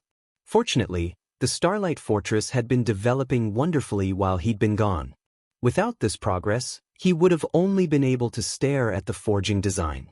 While he had solved the problem of materials, however, he still needed sufficient manpower. He couldn't do it all by himself. He would need at least 2 other advanced master forgers to ensure a reliable success rate when Happy Face the Dark Demon set. The cost of failure would even be enough to put a first-rate guild in the red. Suddenly, a party of level 106 plus peak experts, led by a beautiful woman, approached Shifeng. The graceful woman was none other than Phythalia, the Divine Hymn Legion's commander. Surprisingly, Phythalia had lost a level, falling to level 106, and a faint, deathly aura surrounded her, signifying that she was currently in a weakened state. The revelation shocked Shifeng and the others. "I've finally found you, Guild Leader Black Flame," Phythalia said with a somber expression. "Has something happened?" Shifeng replied with a question. Communication between those within the Star Tomb and those outside of it was severed. To contact players on the other side, one would have to do so through offline means. However, Shifeng hadn't been worried with Divine Tribe's forces and the Silver Divine Dragon protecting the Starlight Fortress, and as such, he hadn't left any of his guild's experts behind in the fortress. Mythology's people arrived. Not only have they demanded that Divine Tribe hand over the temporary residence, but they've also demanded that Zero Wing surrender 51% of the Starlight Fortress's shares, Phythalia said. "What about your level?" It didn't surprise Shifeng that a super guild like Mythology had set its sights on the Starlight Fortress, but he was surprised to see that Phythalia had lost a level. "It's nothing. I fought Mythology's people and lost," Phythalia explained. "That's what I want to talk to you about. I don't know what kind of power Mythology's members have obtained, but they can completely conceal their auras. Even when they fought inside the fortress, the Divine Dragon needed some time to sense them. If Mythology causes more chaos in the fortress, I'm afraid that we won't be able to contain it. Even you weren't a match for them." Hell Rush was stunned to hear about the recent events. Read latest chapters at Wuxia World. Hell Rush knew how strong Phythalia was. She was definitely as strong as he was. Even Mythology's old monsters should have a difficult time defeating her, and her guards followed her everywhere. Logically, no one should be powerful enough to kill her. They have a way to conceal their auras? Shifeng fell into deep thought for a moment. He was aware of plenty of methods to conceal one's aura in God's domain, but none of those methods could hide one from a divine dragon, even for a short time. Mythology's people also asked me to relay a message. They've said that they will show up once more after the demon god's shrine has activated and hope that Zero Wing will have considered their proposal carefully. If Zero Wing refuses to cooperate, it will have to bear the consequences. Phythalia had a huge headache over the situation. The group of players Mythology had sent to the fortress was incredibly powerful, and they could completely hide their auras. If a fight broke out between them, the Starlight Fortress would pay the price. Chapter 2498. God's Heart. As Phythalia finished speaking, silence fell. Hell Rush frowned at hearing the news. Mythology is being too arrogant. Do they think Netherworld Empire is powerless? Thunderbeast, who stood nearly 3 meters tall, bellowed in rage. This was infuriating. Not only had Mythology extorted Zero Wing with its declaration, but it also ignored Netherworld Empire. The public had long since learned of Netherworld Empire's partnership with the Starlight Fortress. Every superpower on the Western continent knew of it. Naturally, there was no way a super guild like Mythology hadn't heard. And yet, Mythology demanded 51% of the Starlight Fortress's shares. Not even Netherworld Empire had any of the fortress's shares. By demanding 51% of the fortress, Mythology had essentially declared that it was more powerful and important than Netherworld Empire. Phythalia, do you know who's leading the team from Mythology? Hell Rush asked in a frosty tone. It seems it's been so long since our last battle that Mythology's people have forgotten about the Hell Legion. The temperature around the group dropped as Hell Rush spoke. The ambient mana began to freeze as if reacting to his emotions. Obviously, Hell Rush's mana control was already considerable. Commander Rush, you mustn't act rashly. These people belong to a newly formed team from Mythology. Their leader is a young, silver-haired man. He only looks to be around 22 or 23, and he has already replaced Trembling Hand as the first vice-commander of Mythology's strongest trump card legion. All of his teammates are roughly the same age, but they're all incredibly strong. Not even our team's strongest assassin is as fast as they are. They move like ghosts. When they had appeared behind me, I hadn't noticed their presence at all. Phythalia elaborated when she realized that Hell Rush intended to pick a fight with these Mythology members. Their team will be especially difficult to take down in the fields. She understood Hell Rush's rage, but this team had a little over a dozen players, and they could all vanish without a trace.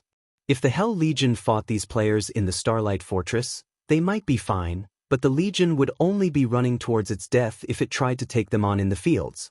With the complex terrain in the fields, not being able to sense one's opponent would leave one blind. Even if Hell Rush and the others were strong, those Mythology members were exceptionally fast. Pinning down just one of those players would require 5 or 6 peak experts at the very least. And there were over a dozen of those experts. When these players had attacked the dozens of peak experts under her command, she hadn't been able to stop them. These Mythology members targeted a single player before fleeing once they killed their mark. It was easy to imagine how formidable they'd be out in the fields. He's replaced Trembling Hand. How is that possible? Thunderbeast was astonished. Trembling Hand had been known as a genius ever since he had joined the virtual gaming world. He had fought in virtual games for over a dozen years now and had long since reached the domain realm. He had achieved just as much in the domain realm as Hell Rush, and the man was still in his 30s. He was currently at his prime, and he still had plenty of room for improvement. The various superpowers upper echelons all believed that Trembling Hand was the most likely player to become the commander of Mythology's strongest trump card legion, and yet, he had lost his position as first vice-commander to a youth. Even Hell Rush wore a grim expression after hearing the news. It's no wonder why they dared to spout such nonsense. It seems they're not all talk after all. Hell Rush thought, his eyes narrowing as he thought about how to deal with these people. If what Phythalia said was true, this would be a major problem. There were only a few members of the Hell Legion who could go up against Trembling Hand. None of the rest of the Legion's members would last very long against him. Meanwhile, the youth Phythalia mentioned could evade detection and was even stronger than Trembling Hand. If that were true, none of the Hell Legion's members would last more than a handful of moves against this silver-haired youth. Unless the target had an invulnerability skill or spell, not even Hell Rush could help before the youth executed 3 or 4 moves. Meanwhile, if this youth wanted to escape, they'd need at least 20 peak experts to stop him, and that was assuming that these experts didn't lose sight of the young man. Commander Phythalia, do you have a record of their entry and exit from the fortress? Shifeng asked. No. They seemed to have just appeared, and based on their behavior, they had no issue slipping past the gate security. Not even the Tier 3 NPCs noticed them, Phythalia said, shaking her head. Divine Tribe had stationed some of its Tier 3 personal guards to manage the Starlight Fortress's front gate, but when she had checked the NPC's asterisk records, there was no mention of the players from Mythology. It was as if these people had appeared out of thin air. Stopping these players at the fortress's gate wasn't even possible. This is interesting, Shifeng said, smiling. Interesting? Phythalia could not help but roll her eyes. For a moment, she wondered if Shifeng understood the severity of this situation. With the ability to enter and leave the Starlight Fortress freely, no one could stop these players from causing chaos within the Starlight Fortress. The Starlight Fortress had just taken off. If chaos ensued inside, it would spell tragedy for the fortress's development. Nobody wanted to remain in an unsafe location, especially when important resource transactions were involved. Of course. Leave the rest to Zero Wing, although I will have to continue to trouble you regarding the fortress's daily security, Commander Phythalia, Shifeng said as he nodded confidently. If this had happened before he had obtained a god's heart, these ghost-like experts would have been a huge headache for him. Without the ability to instant-kill these players, they could disappear to any random comer of the fortress, and that would be the end of the story. He would have no choice but to let these people leave. However, the situation had changed. He now had a god's heart, a source of eternal energy that rivaled the value of divine artifacts. Not only could one use this god's heart as a power core, but one could also release the eternal energy it contained and use it to learn new concepts. It was the best item when trying to comprehend new information. Eternal energy was an even more powerful energy than mana. Only the gods could use and gather the energy, and even they struggled to collect it. Since the gods had long since removed themselves from the world, finding eternal energy had become incredibly difficult in God's domain, even for Tier 5 NPCs, who stood at the apex of this world. A single, small drop of concentrated eternal energy would be enough to incite an all-out brawl between Tier 5 NPCs and Tier 6 God-ranked players. Meanwhile, the god's heart in Shifeng's bag was a condensed form of eternal energy, which not even an empire's entire wealth could buy. Initially, Shifeng had wanted to learn the rest of the memory crystal's content once he had returned to the eastern continent and found an ideal venue for studying the information. Tier 3 players' foundations were their mana bodies, and only by unlocking his epic mana body's potential could he display his full strength. He'd then be able to explore the maps that contained Solomon's sword's remaining fragments. Hence, he needed a location that could help him gain the most benefit from the Iliades memory crystal. However, now that he had a god's heart, he wouldn't have to go to such great lengths to learn the crystal's contents. Once he found enough privacy to take the god's heart from his bag without exposing it to others, he could create his own venue, the best in God's domain.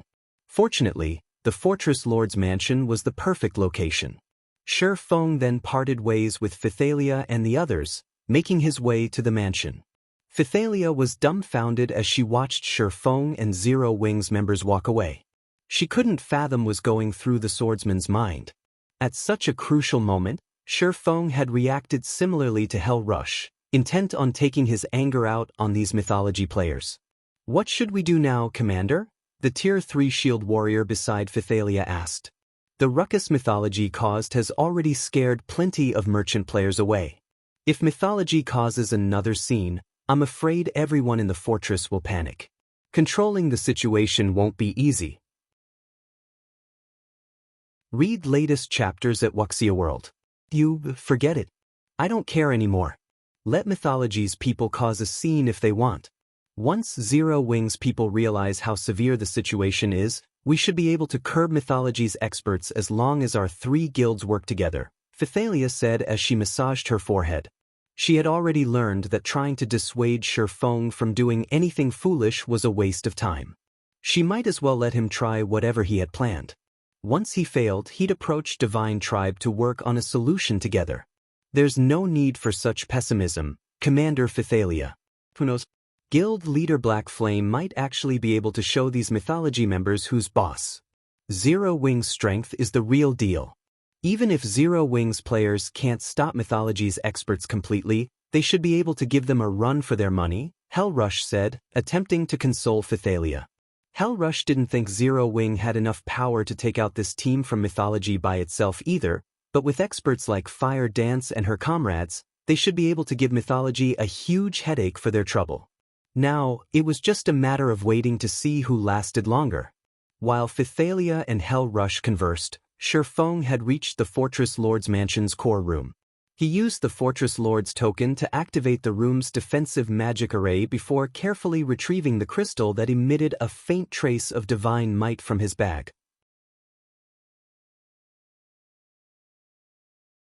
Chapter 2499, Epic Mana Body unlocked. As Shifeng pulled the god's heart from his bag, faint mana pulsed throughout the dark and quiet core room.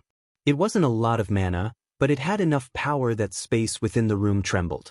When the pulse encountered the room's magic barrier, it too began to tremble, almost failing to block the mana. Sure enough, a god's heart is intensely powerful. I only took it out of my bag, and it nearly felled the room's magic barrier. Shifeng stared at the magic barrier around the room, astonished. Fortunately, he was within an ancient fortress's core room. This magic barrier was far stronger than ordinary versions. Even mythic monsters would have an extremely hard time trying to destroy it. Had he retrieved the god's heart in any other location within the Starlight Fortress, the barrier wouldn't have been able to contain the mana pulse. The energy would have escaped and caught the attention of everyone within the fortress. However, this pulse of mana had also substantially increased the mana density in the room. A gentle layer of mist now filled the core room. If players trained here, they'd likely be able to practice bronze combat techniques without rest. They could train to their heart's content. Following which, Shifeng activated Omniscient Eyes to appraise the god's heart. The Augustus's damaged heart. Inferior divine artifact rank material. This is the barbarian god Augustus's heart and crystallization of eternal energy. When Augustus had fallen, the demon god, Atlok, had secured his heart and repeatedly modified it. Once one has activated the magic array engraved on the heart, the user will be exposed to dense eternal energy for 12 hours. The magic array will require 3 months to recover after each activation. Restoring the magic array's eternal energy is possible by sacrificing one god crystal. Amazing! Atlok had transformed a consumable god's heart into a tool that can supply endless eternal energy. When Shifeng read Augustus's heart's description, he was shocked. God's hearts were typically one-time use consumables. When players released the eternal energy contained within, the god's heart would release all of its energy. Eventually, the god's heart would run out of eternal energy and fade from existence. Only a few Tier 5 NPCs could control the release of eternal energy from a god's heart, allowing them to use the item multiple times. Even so, they couldn't change the fact that the god's heart would vanish when it ran out of eternal energy. And yet, Atlok had successfully modified Augustus's heart, transforming it into a tool that could offer endless eternal energy. Shifeng had certainly hit the jackpot this time. It was no wonder why Atlok was so determined to kill him, even using a demon god's legacy as bait. Although one could only use the modified Augustus's heart for 12 short hours, it was more than enough time for players. The only major flaw was the 3-month cooldown. Even so, Augustus's heart was unbelievably amazing. Players would encounter countless roadblocks on their road to higher tiers in God's domain, and it wasn't possible to overcome all of these roadblocks at once.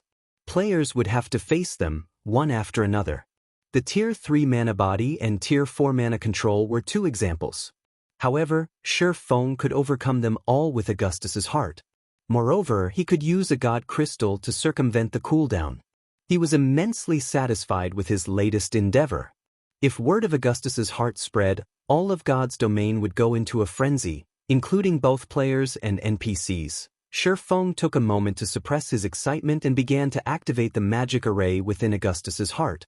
He was prepared to accept the Heavenly Blue Saint's mana body legacy. However, Shifeng frowned when he examined the array. This magic array was more complex than any he had encountered before.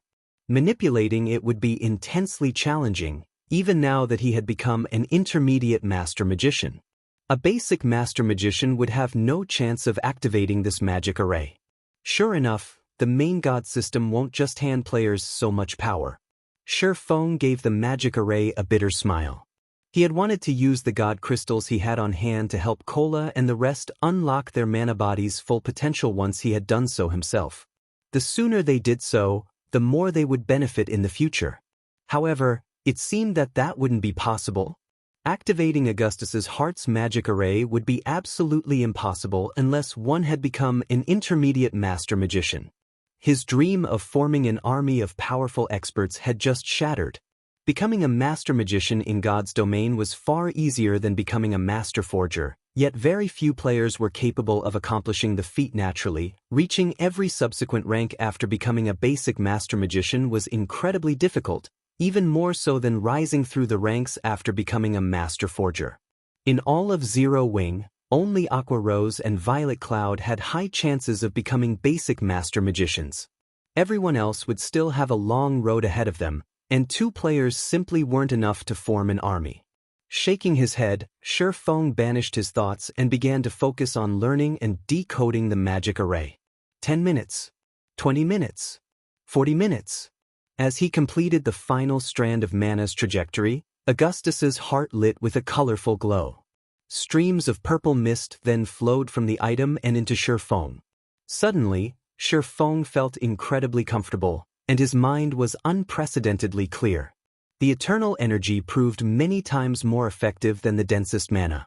Wasting no time, Shi Feng retrieved the memory crystal Iliade had given him and started to study her legacy on the mana body. The goddess's mana body technique was more complex than her mana technique legacy. Not only did it contain information on mana and the methods to control it, but it also contained concise information on the structure of mana bodies. According to Iliade's research, the higher a mana body's rank was, the more complex it would be. Subsequently, one would need a more complicated mana control method to use their mana body. An epic mana body was on par with a super large-scale magic array consisting of several hundred smaller arrays.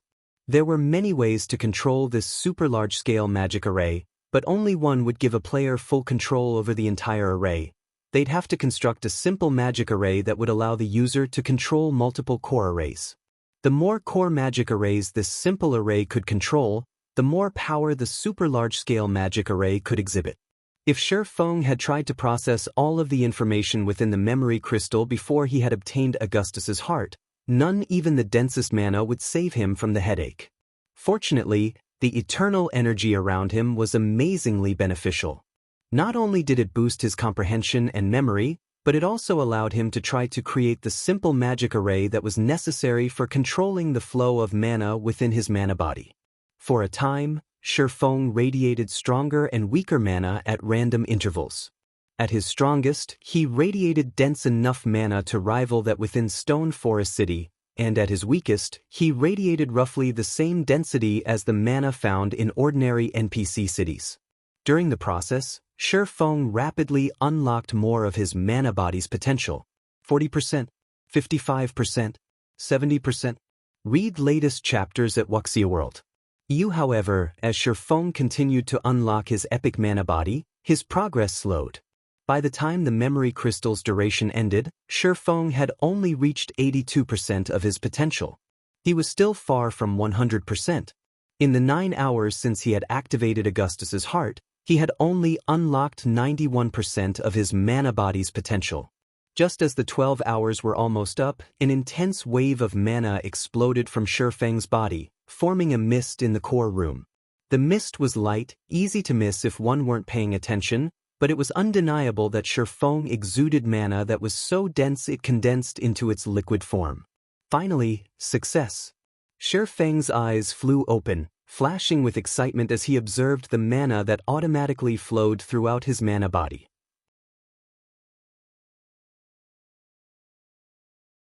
Chapter 2500, Frightening Improvement in God's Domain. Tier 3 NPCs were considered powerhouses that could protect NPC cities. However, players only became powerhouses once they had unlocked their mana body's full potential. Only with a fully unlocked mana body could players enter and leave certain locations freely. If they tried to do so without unlocking their mana body, only death would await them. The Star Tomb regional dungeon's entry requirements were actually quite low. Even Tier 3 players that hadn't fully unlocked their mana bodies could explore the area, albeit barely. In comparison, certain unique areas were full of incredibly corrosive energy, and Tier 3 players wouldn't last more than 5 minutes in these areas without unlocking their mana body's full potential. Unlocking their mana bodies was the only way players could protect themselves against the corrosive energy. This was why players were only considered powerhouses once they had fully unlocked their mana bodies. Most importantly, the skills and spells players used would be far stronger once they had unlocked their mana bodies than those who hadn't. So, this is an epic mana body? Astonishment colored Shifeng's features as he sensed the dense mana radiating from his body.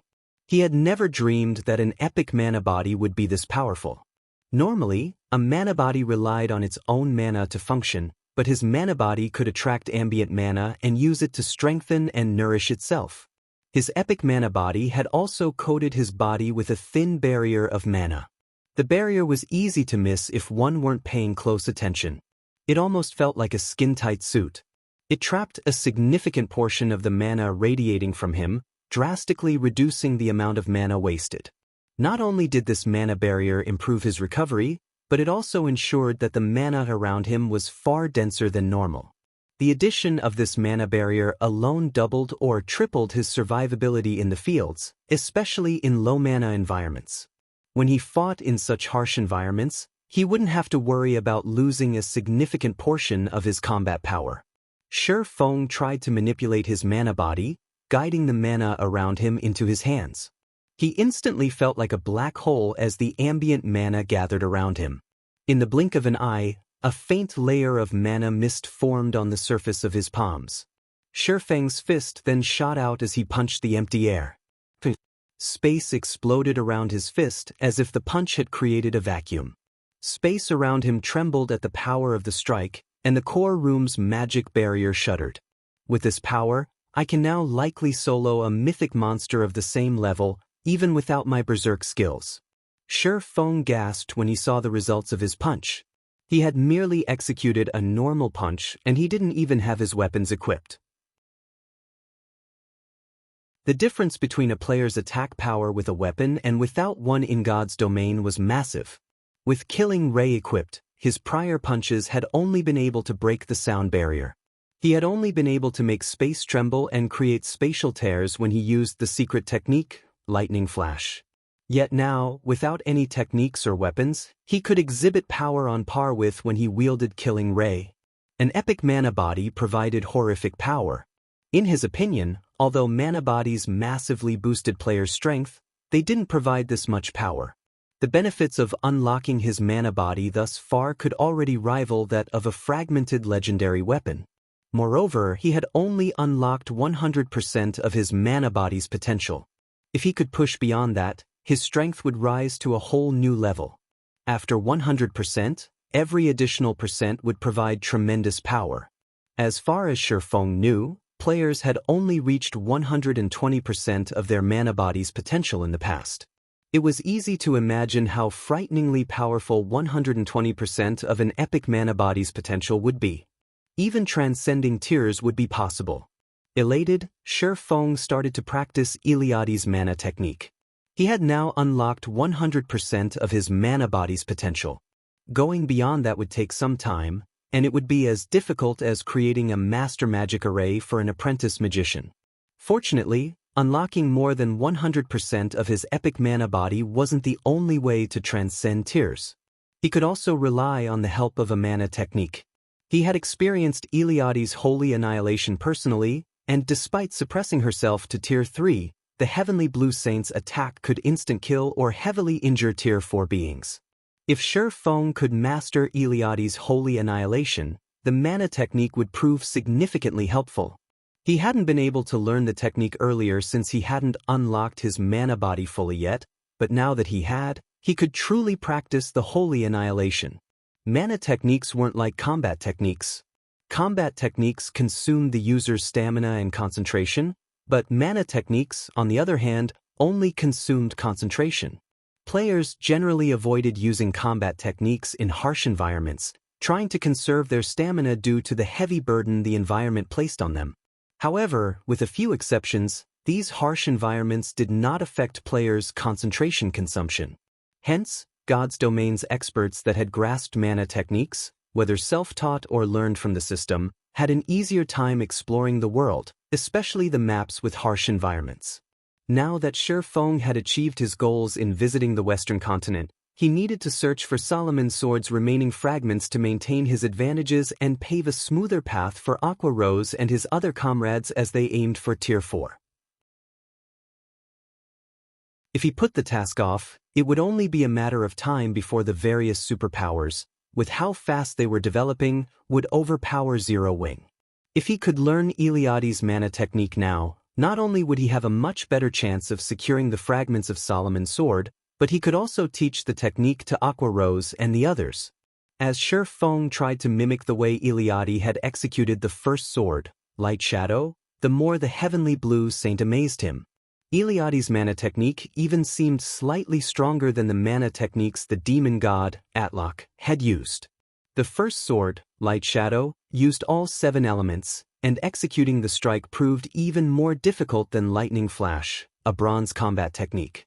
Shi Feng needed to channel and gather his mana for several seconds before he could attempt to execute Lightshadow. Atlok had also needed some preparation time before executing his mana technique. The demon god had spent several seconds preparing the black hole, the last attack he had used against Shi Feng. Even though Atlok had executed the mana technique through his phantom, that phantom had still been at the Tier 5 standard. The goddess, on the other hand, had executed Lightshadow, Holy Devour, and Holy Annihilation without any preparation time whatsoever. On the contrary, it has seemed as if she had been able to pause her technique, releasing her attack when she needed to in a systematic manner. When Shi Feng thought about that fight, he realized the intervals between each of her attacks had been exactly the same. Even at the Tier 3 standard, Eliade had accomplished the feat as Shi Feng continued to practice Lightshadow. However, he was able to reduce the time he needed before executing the technique. Initially, he spent nearly 8 minutes preparing his strike, but now he could do so after around 5 minutes. The more Shi Feng practiced, the more he understood about mana control. 2 hours. 6 hours. 12 hours. Read latest chapters at Wuxia World. While Shi Feng was immersed in his training, he received a call request from Mythology. Guild leader Black Flame, Mythology's people are back. They are all gathered in the Starlight bar, and I think they've found a way to deal with your divine dragon. More of them have arrived as well. Now there are more than 30 players in their group, Mythology reported with a somber expression. Dealing with the dozen-plus experts had already been a struggle, but now, more than double had shown up in the Starlight Fortress. Even if Zero Wing, Divine Tribe, and Hell Legion gathered all of their peak experts in the fortress, suppressing these mythology players would still prove difficult. They've returned so soon? Shi Feng muttered in surprise. However, when he glanced at the time, he realized that he had been training for over half a day. It had felt like time had passed even more quickly than when he had worked to unlock his mana body. He then sheathed his swords and grinned. "All right, I'll be right there." With that, Shi Feng disconnected the call and left the core room.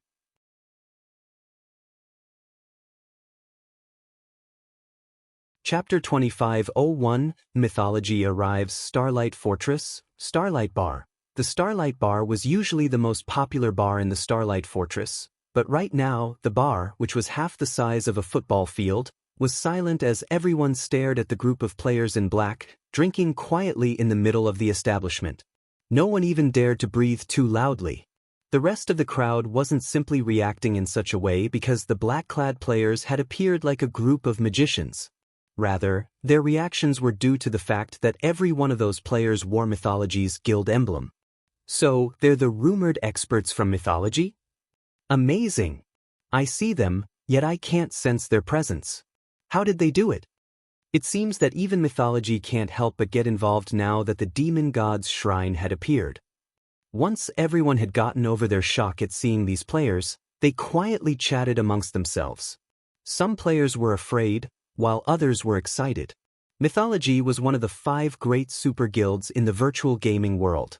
Every player on the Western continent was familiar with its reputation.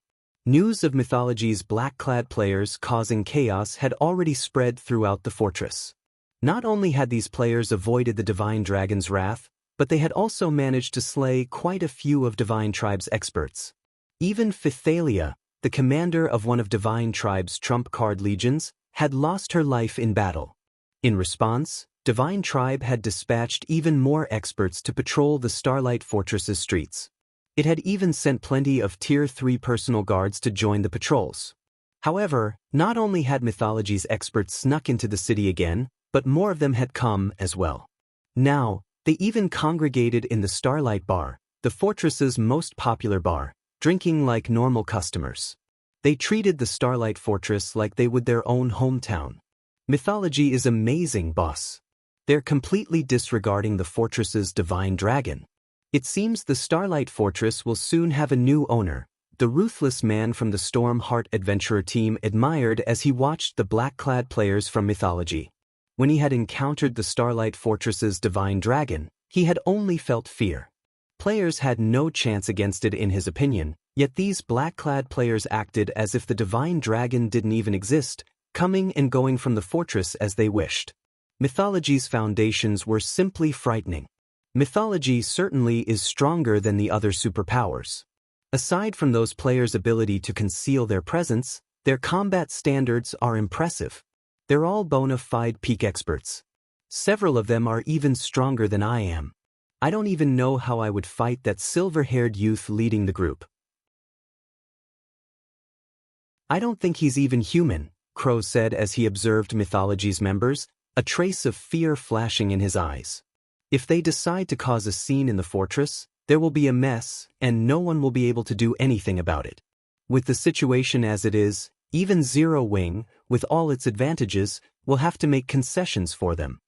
Crow knew that the various superpowers were no match for the 5 great super guilds, but he had never imagined that the gap between them would be this massive. Mythology's black-clad players were at least level 107, but their auras were even powerful enough to make an expert like him feel uncomfortable. The weakest member of the group had basic attributes to rival a Grand Lord of the same level. Fighting just one of those players would pose a huge problem for him. If he had to face 2 or 3 simultaneously, there was a very high likelihood that he'd fall. To make matters worse, there were over 30 of these experts in the bar, and all of them could completely conceal their auras. This was just a nightmare. There was also the silver-haired leader to worry about.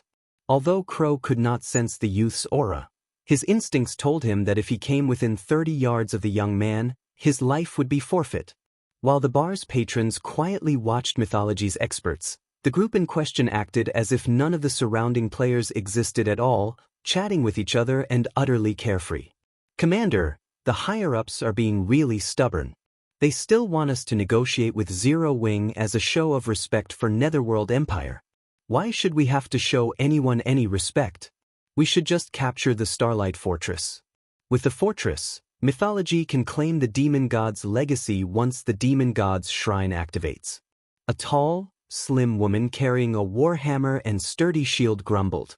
As far as she was concerned, Netherworld Empire had only partnered with Zero Wing because it wasn't strong enough to take the fortress for itself, but Mythology was a different story.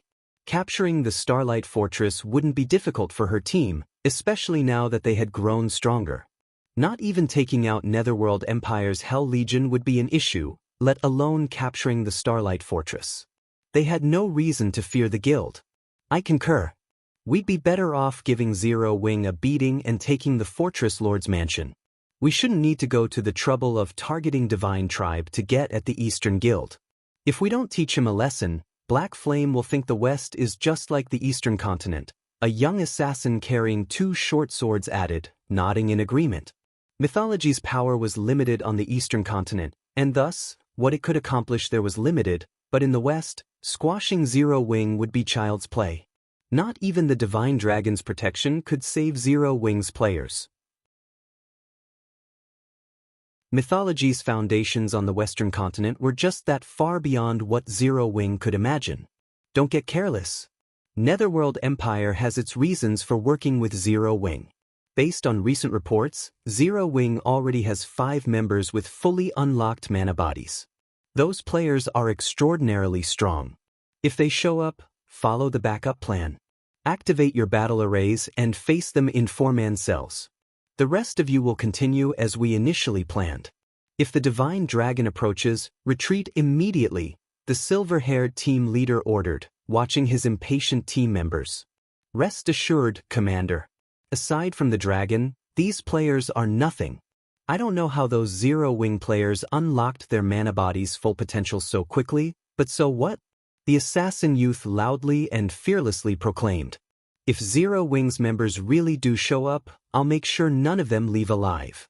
The rest of Mythology's team nodded. Read latest chapters at Wuxia World.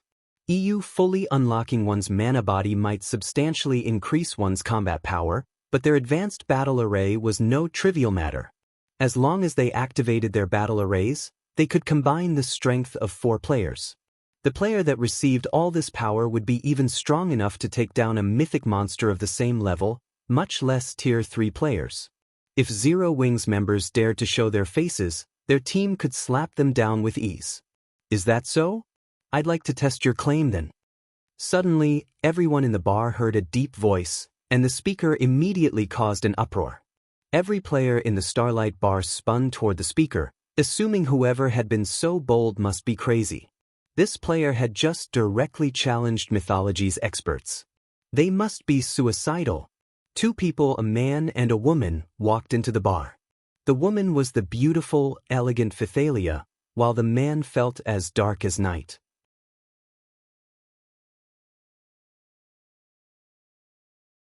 Chapter 2502, Silent Starlight Bar. As Shifeng and Pythalia entered the Starlight Bar, interrupting the black-clad Mythology members' conversation, an uproar broke out among the spectating patrons. Crap! Isn't that beauty Pythalia, the commander of one of Divine Tribe's trump card legions? It seems they're going to start another fight. A fight? This'll be a war. I hadn't thought I'd get lucky enough to watch this unfold personally. Many of these players were experts with vast information networks. They were, more or less, aware of the struggle between the various superpowers over the Starlight Fortress. Now that Mythology had taken the initiative to pick a fight with the Starlight Fortress, a war between the various superpowers was unavoidable. Although, none of them had expected it to begin so soon. Clashes between experts, particularly those from the various superpowers, were extremely rare learning opportunities in God's domain, especially for the players that got to watch the fights personally. They'd be able to learn far more than from watching a recording of the battle. This was precisely the reason that the various powers constantly tried to gain entry tickets to the various superpowers' Dark Arena. Unfortunately, without adequate connections, normal players didn't even qualify to enter the Dark Arena.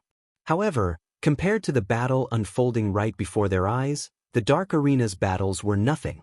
The various superpowers participants in the Dark Arena never went all out, but this situation would be different. To secure the right to rule the Starlight Fortress, all parties involved would fight with everything they had. While the bar's spectating patrons became excited, Mythology's members turned to give Shifeng cold looks. Every one of them was restless, eager to get the fight started. Sensing these black-clad players' hostility, Pythalia felt a headache brew. She had tried to convince Shifeng to gather some manpower before confronting Mythology's members, but Shifeng had headed for the Starlight Bar the moment he had heard about their arrival. Shifeng was the only player that had a claim over the Fortress Lord's mansion. If anything happened to him, defending their hold on the fortress would become far more difficult. The various superpowers had already stationed plenty of experts in the Starlight Fortress. If the fortress suddenly lost its owner, they'd cause a huge commotion. Not even Divine Tribe's forces would be able to stop them. In the end, she had no choice but to follow Shifeng to the Starlight Bar, contacting the players under her command to meet them there on the way. Shifeng, however, had done the unexpected again and picked a fight with Mythology before the backup she had called could get there. They were currently facing over 30 peak experts. And these weren't any ordinary peak experts. Not only could they hide their auras, but they were all incredibly fast. If these peak experts decided to attack as one, the consequences would be dire. "You're quite daring, you bastard," the short sword-wielding assassin youth said, sneering at Shifeng. "Show me whether or not you have the strength to support that courage." Just before the assassin could step forward, however, the silver-haired youth beside him extended a hand, blocking his path. "Commander?" the assassin asked, confused about why his leader had stopped him. But the silver-haired player hadn't offered an explanation. Rather, he smiled at Shifeng. "So, your guild leader Black Flame," the silver-haired youth said, smiling. "Allow me to introduce myself. I am Silver Ghost, the first vice-commander of Mythology's #1 trump card legion." Is he the player that foiled Vice Guild leader Cold Shadow's plan? It's no wonder why he spoke so boldly earlier. He's really brave. He actually came here without any backup. Does he intend to offer a compromise? After Silver Ghost's introduction, realization dawned on the rest of Mythology's members. Their goal was to seek out Shifeng and negotiate. "Since Commander Phythalia has come with you, I'm sure she told you about my offer. What do you think about it, Guild Leader Black Flame?" Silver Ghost patiently asked, glancing at Phythalia before returning his gaze to Shifeng. Silver Ghost had fought Phythalia personally, so he knew that she was a monster-level expert.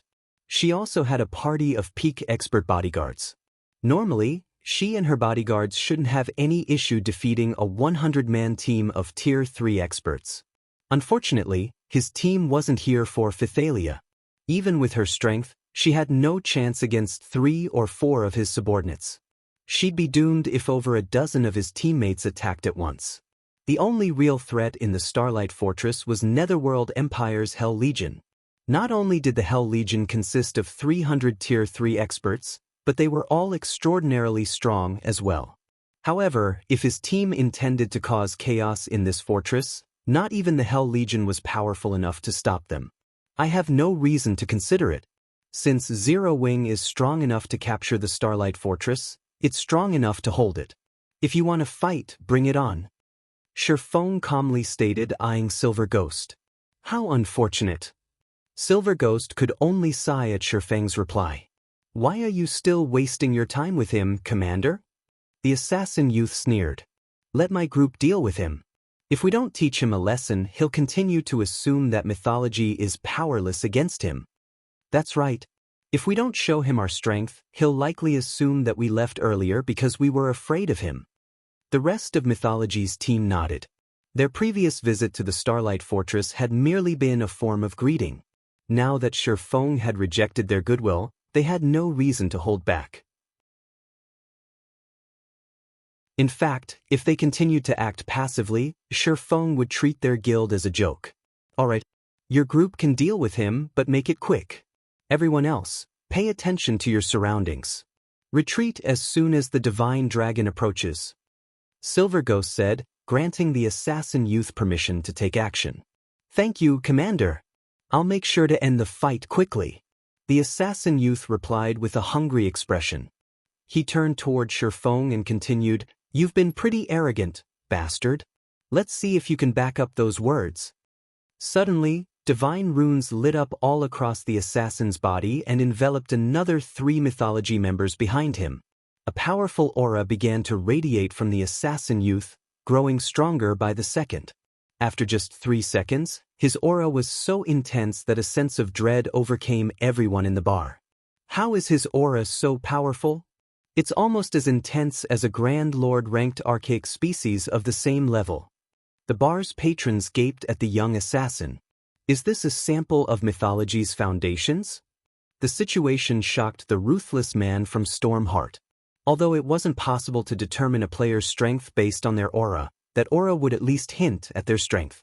At this stage of the game, Tier 3 players still struggled to defeat great lords of the same level, and in Star Valley, players couldn't use their berserk skills.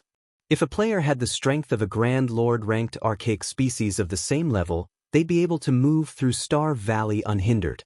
With that kind of power, even killing Tier 3 MTs would be as easy as swatting a fly. They hadn't actually used their full strength earlier? Phythalia watched on with a grim expression. When she felt the assassin's violent aura, she was overcome with despair.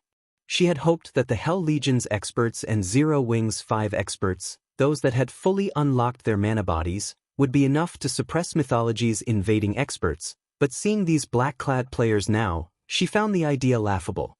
A peak expert that was as powerful as a Grand Lord-ranked archaic species could even toy with a Tier 4 summon creature.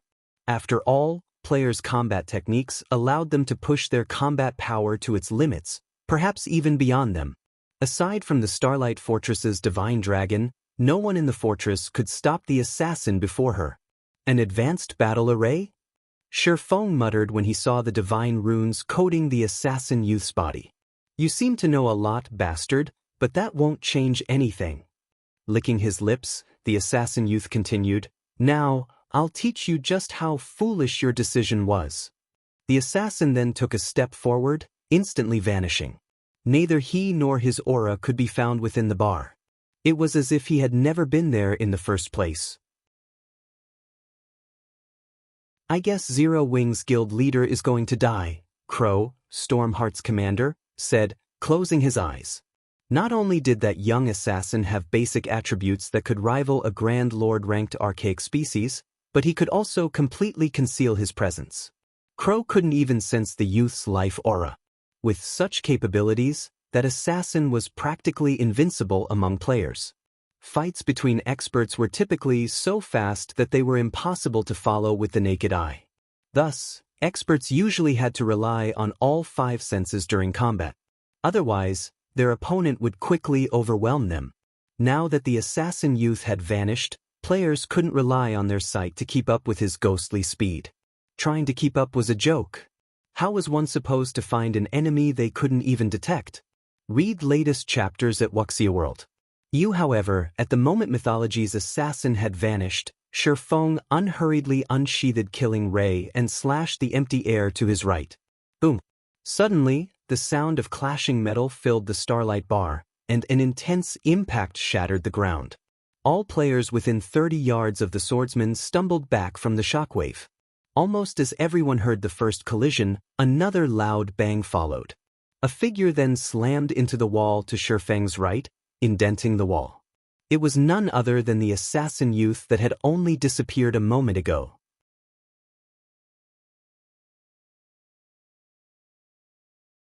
Chapter 2503, First Sword, Lightshadow Silence.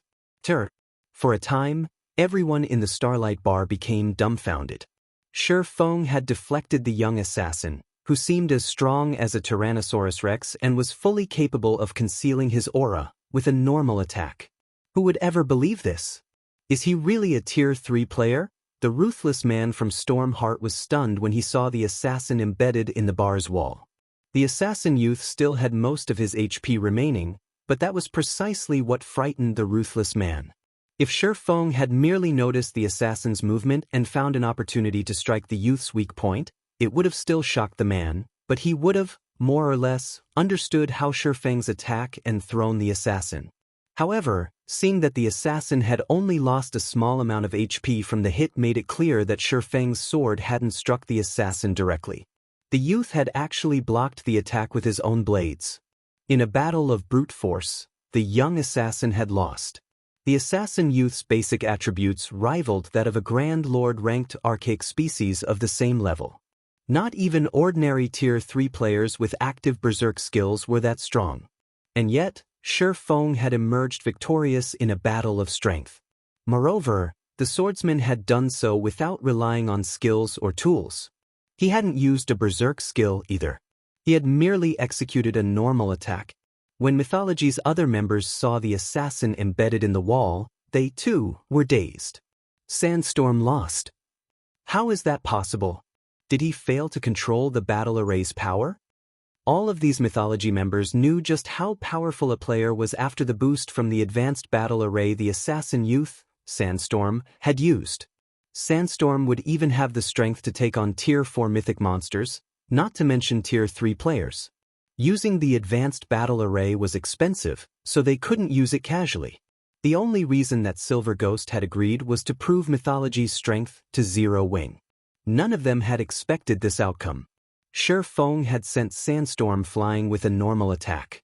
For a moment, they wondered if Sandstorm had been careless and failed to grasp the battle array's power. How is he so strong? Phythalia, on the other hand, stared at Shi Feng's back with wide, astonished eyes. Although she had heard McCaffrey and the others claim that Shi Feng was a monster-level expert, she had assumed that was only the case against ordinary Tier 3 players. However, she had just watched him throw one of Mythology's experts, whose strength had been enhanced by an advanced battle array, with one normal strike. Just what was going on? While everyone wrestled with their shock over the situation, Silver Ghost turned to Shi Feng, guessing, "So, you've unlocked your mana body's full potential already." In his opinion, Shi Feng's strength was secondary. What was more impressive was the fact that the swordsman had kept track of Sandstorm's movements. No ordinary Tier 3 player should be able to sense Sandstorm's aura, and with the assassin's speed, keeping track of him visually should be impossible. The only explanation Silver Ghost could think of was that Shi Feng had fully unlocked his mana body and relied on his mana body's incredible mana to create a mana field around himself. Shi Feng had then relied on the mana field to locate Sandstorm. They could conceal their auras thoroughly, but their physical existence remained. Their ability didn't hide them from mana, which was how Shi Feng could rely on his mana field to locate the assassin. Silver Ghost's statement caused an uproar within the Starlight bar. What? He's already unlocked his mana body's full potential? I haven't even heard of a single expert among the various superpowers to accomplish that feat, have you? Any player capable of visiting the Starlight Fortress was an expert, and many of them had already reached Tier 3. Naturally, the topic of Tier 3 mana bodies had long since become a hot topic among players like them. It had already become common knowledge that players wouldn't be able to exhibit the full power of a Tier 3 class after completing their Tier 3 promotion quests. They still needed to unlock their mana body's potential. Unfortunately, that wasn't an easy task. Most players didn't even have a clue about how to go about unlocking their mana bodies. All they could do was work to improve their mana control. And yet, while players were still trying to figure out how to start unlocking their mana bodies, they learned that Shi Feng had already completed the task. Why wouldn't they be surprised? It's no wonder why he dared to provoke Mythology. Realization dawned on Crow when he heard Silver Ghost's statement. He had wondered why Shi Feng was confident enough to make an enemy of Mythology. These Mythology experts were incredibly powerful, and after they activated their battle array, they'd become monsters that current players stood no chance against. Only the Starlight Fortress's divine dragon could suppress them. However, even after he realized what Shi Feng had accomplished, Silver Ghost didn't panic. He actually smiled. The combat power boost from a fully unlocked mana body is certainly amazing. I hadn't considered that Sandstorm wouldn't be a match for you, even after activating his advanced battle array, Silver Ghost told Shi Feng. However, I wonder how you'll fare against 8 experts on Sandstorm's level? As Silver Ghost finished speaking, the Mythology members behind him promptly activated their battle arrays as well. In total, these players activated 7 more battle arrays, and the combined aura of the array's beneficiaries was so powerful that none of the Tier 2 players in the bar could move. As for the Tier 3 players, their legs began to tremble with fear. Meanwhile, Sandstorm pulled himself from the hole in the wall and sneered at Shi Feng. "Punk, I'll admit that you're strong, but you're not strong enough to kill us. We can easily brush off your attack's damage with our enhanced recovery. This battle array even triples our stamina and concentration recovery rates. How long do you think you can last against us?" Sandstorm growled contemptuously. The advanced battle array didn't just increase his basic attributes, it also boosted his maximum HP and defense. Right now, his defense was twice as high as Tier 3 MTs of the same level, and he had more than 2 million HP. Shi Feng's attack might have had a lot of impact, but he had only taken a little over minus 10,000 damage. It wasn't even enough to itch. The spectators, who had relaxed after Shi Feng's counterattack, fell silent again, and Phythalia continued to watch with a grim expression. She had never dreamed that Mythology had prepared so many advanced battle arrays. Shi Feng was likely at his limit dealing with one expert empowered by an advanced battle array, but now, he'd have to take on 8 of these experts. Moreover, every one of his opponents had incredible defense and HPs. They could easily whittle Shi Feng down until he died. Let's see you try. Shi Feng indifferently replied, sweeping his gaze over Mythology's members. His comeback only incited another uproar within the bar. What? He's actually going to fight such a force? Cool. Too cool. As expected of the expert that took down the Starlight Fortress. Very few players in God's domain can match his courage. They had all assumed that Shi Feng would try to run from Mythology's experts. Now that they had activated 8 advanced battle arrays, only the fortress's divine dragon could stop them. However, Shi Feng chose to stay and fight. He was practically a hero from legend. Are you crazy? Pythalia hissed at her companion. They're not going to fight you one-on-one. They're going to come at you together. Shi Feng had repelled Sandstorm with a normal attack, but that was all. The outcome of an actual fight between the two wouldn't be over that quickly. If Shi Feng could only deal a little over -10,000 damage, there was no way he could kill the assassin. The advanced battle array doubled Sandstorm's battle recovery, which meant that the assassin could easily chip away at Shi Feng's HP while recovering his own. If 8 experts like Sandstorm attacked Shi Feng together, Zero Wings Guild leader would be lucky to stay alive for a while, much less defeat these experts. Before Pythalia could try to dissuade Shi Feng, however, Silver Ghost laughed. Very good. You are truly brave. It's no wonder why you dare to make Mythology your enemy, Silver Ghost said, smiling. He then turned to Pythalia and said, I am a generous person. Why don't you both try to take us on? I'll even wait until your reinforcements arrive. That won't be necessary. You should really face me together. I'd like to see if you're as powerful as you claim, Shi Feng said, shaking his head. Bastard! Sandstorm snarled, enraged. He immediately charged at Shi Feng again. As the assassin moved, the 7 other empowered experts did the same, dashing toward Shi Feng like a violent gale. Read latest chapters at Wuxia World. All 8 of Mythology's experts were in perfect sync as they attacked Shi Feng simultaneously. As long as Shi Feng tried to attack one of them, the other 7 would strike at his vitals.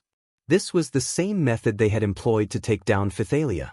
While they charged at Shi Feng, however, he raised Killing Ray above his head and shut his eyes, patiently waiting for Sandstorm and his companions to reach him. 30 yards, 20 yards, 10 yards. Just as the assassin youth and Mythology's other experts were about to strike, Shi Feng's eyes abruptly opened, and he swung his sacred sword in a downward arch. First sword, Lightshadow.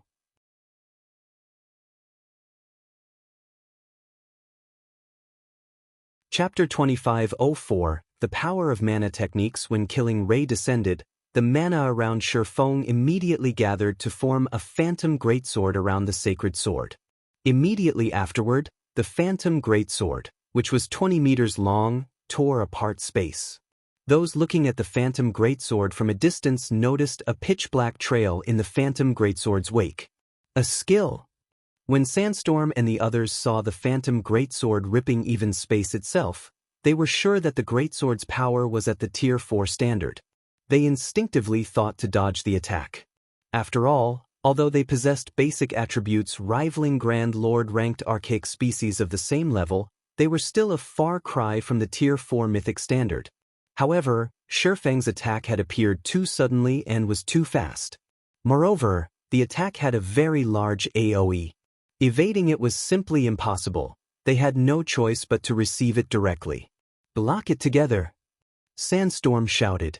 Following which, under Sandstorm's lead, all 8 experts from Mythology executed Tier 3 skills simultaneously. Triple Shadow. Spatial Severance. Thunder's Wrath. All 8 melee players used their strongest defensive skills without hesitation, every one of which was executed at a completion rate of 90% or better. For a time, over a dozen attacks could be seen striking the descending greatsword. The instant the attacks of both sides collided, a powerful storm blew, sending all Tier 2 players within a 50-yard radius stumbling back. A small crater even formed on the ground directly beneath the point of impact. As the dust settled, a gash that was over 20 meters long and 2 meters deep appeared in the middle of the bar. As for Sandstorm and the others, although they were not bashed into the floor, they were still forced to retreat 5 or 6 steps before they managed to stabilize their footing, each step they took shattering the tiles beneath them. The force from the impact also left their hands trembling violently, and every one of them lost over 100,000 HP. For a time, shock and confusion reigned in the entire bar. Previously, everyone had already found it unbelievable that Shifeng had sent Sandstorm flying with a normal attack. Now, he had actually overwhelmed Sandstorm and 7 other experts of similar strength with a single move. Shifeng's combat power was simply heaven-defying. Skills executed with a fully unlocked mana body are actually so powerful? Crow's eyes brimmed with shock when he saw that Shifeng remained standing at his original location despite clashing with 8 of Mythology's empowered experts. Although everyone had gained a general understanding of the mana body after reaching Tier 3 and knew that the mana body could provide a player with a huge boost in combat power, he had never imagined that the boost would be this amazing. At this moment, aside from Crow, many other Tier 3 players also grew excited upon seeing this scene. Now, their desire and eagerness to fully unlock their mana bodies waxed even higher. After all, Shifeng had just proven to them that it was possible for a Tier 3 player to exhibit power at the Tier 4 standard. This meant that they could clash against mythic monsters of the same level. They might not be able to kill mythic monsters yet, even with that kind of power, but they would, at least, have the foundations to raid mythic monsters. Mythic monsters. At this stage of the game, level 100+ mythic monsters were bosses that generally only first-rate powers or above could raid. However, players could get rich overnight from the loot these bosses dropped. Meanwhile, Pythalia, who stood behind Shifeng, was also momentarily stunned by this scene. She never thought that Shifeng's strength had reached such frightening heights. He had actually managed to overwhelm 8 of Mythology's empowered peak experts single-handedly. With this kind of strength, Shifeng alone would most likely be more than enough to safeguard the entire Starlight Fortress. Nobody would be capable of threatening the Starlight Fortress so long as he was present. However, just when Pythalia and the other spectating players thought that Mythology would retreat after this exchange, Silver Ghost, who had quietly watched the exchange from a corner of the bar, suddenly started clapping his hands. Amazing! Truly amazing! It's no wonder Vice Guild leader Cold Shadow praised you so much. Silver Ghost said, his joyful reaction making it seem as if the loss of Sandstorm's group had nothing to do with him. Chuckling, he continued, unfortunately, the moment Sandstorm and the others activated their battle arrays, the outcome of this battle was already decided. Even if you can exhibit power at the Tier 4 standard, you still can't stop us. As soon as Silver Ghost finished speaking, the healers that were powering up the battle arrays started casting healing spells on Sandstorm and the others. Not only did Sandstorm and the others recover all of their lost HP instantly, but their trembling hands also reverted to normal. Upon seeing this scene, Pythalia, who had previously breathed out a sigh of relief, wore a grim expression once more. Due to Shifeng's frightening display of strength, she had forgotten that this wasn't some official competition between experts but a brawl between Shifeng and Mythology's experts instead. Victory would be decided only when one side was annihilated. Meanwhile, in a team battle, it was very normal for melee players to rely on healers. You were pretty good before, huh, punk? Let's see how you're going to keep it up. Sandstorm, who had fully recovered, sneered as he looked at Shifeng. The swordsman's strength had indeed exceeded his expectations. However, the 8 of them weren't having a duel with Shifeng right now but a fight to the death. If Shifeng couldn't kill them, this battle would not end. Meanwhile, current Tier 3 players had a very limited number of Tier 3 skills and spells at their disposal. Moreover, unlike Shifeng, Sandstorm's side had healers. Just like Silver Ghost had said, the outcome of the battle between both sides had been decided since the very beginning. Is that so? Shifeng smiled. As soon as Shifeng finished speaking, he held Killing Ray with both hands and raised the sacred sword overhead once again. The mana inside the bar immediately swarmed toward the sacred sword. Impossible! Sandstorm fell into a daze at this extremely familiar scene. The cooldown of skills and spells generally increased, the stronger and higher-tiered they became. Since Shi Feng had exhibited power at the Tier 4 standard with his attack, the skill he had used should have had a cooldown of several minutes or at least a few dozen seconds. However, only about 6 seconds had passed since Shi Feng executed his attack, yet he was using the same move again. This shouldn't be possible. However, before Sandstorm and the others could snap out of their daze, Shi Feng's killing ray was already chopping at them once more. Just like before, a gigantic, phantom greatsword appeared out of thin air and descended on Sandstorm's group like a mountain. However, after all was said and done, Sandstorm and the others were peak experts who had fought on many battlefields before. They immediately responded to the attack with Tier 3 skills of their own. Boom! When the attacks of both sides collided, another powerful storm blew. However, due to the Tier 3 skills used this time being weaker than the ones they used before, Sandstorm and the others ended up in a much more miserable state. Every one of them also sustained more than minus 130,000 damage. Even so, for Sandstorm and the others, who possessed more than 2 million HP, this amount of damage was negligible. Just as the slightly miserable Sandstorm was about to ridicule Shi Feng once more, he suddenly sensed the mana inside the bar rushing toward Shi Feng yet again. Moreover, the swordsman was gathering mana at a much faster rate than before. Before Sandstorm and the others could say anything, Shi Feng's killing ray chopped at them anew. Boom! This time, Sandstorm and the others reacted too slowly to Shi Feng's attack, so they failed to defend themselves using their Tier 3 skills. As a result, every one of them suffered over minus 300,000 damage.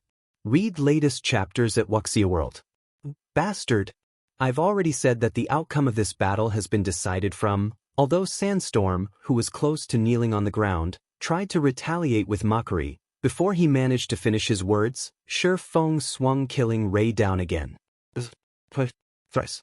For a time, explosions rocked the entire Starlight bar, one after another. Aside from this sound, nothing else could be heard inside. Finally, after Shi Feng executed his 11th attack, the world around him fell silent as Sandstorm and the 7 other empowered experts from Mythology collapsed on the rubble, their HPs zeroed out. Now, they exhibited neither aura nor mana.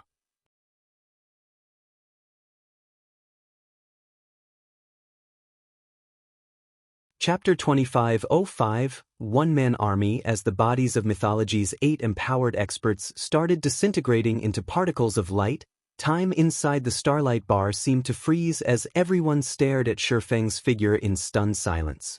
Only much later did everyone snap out of their daze. So strong.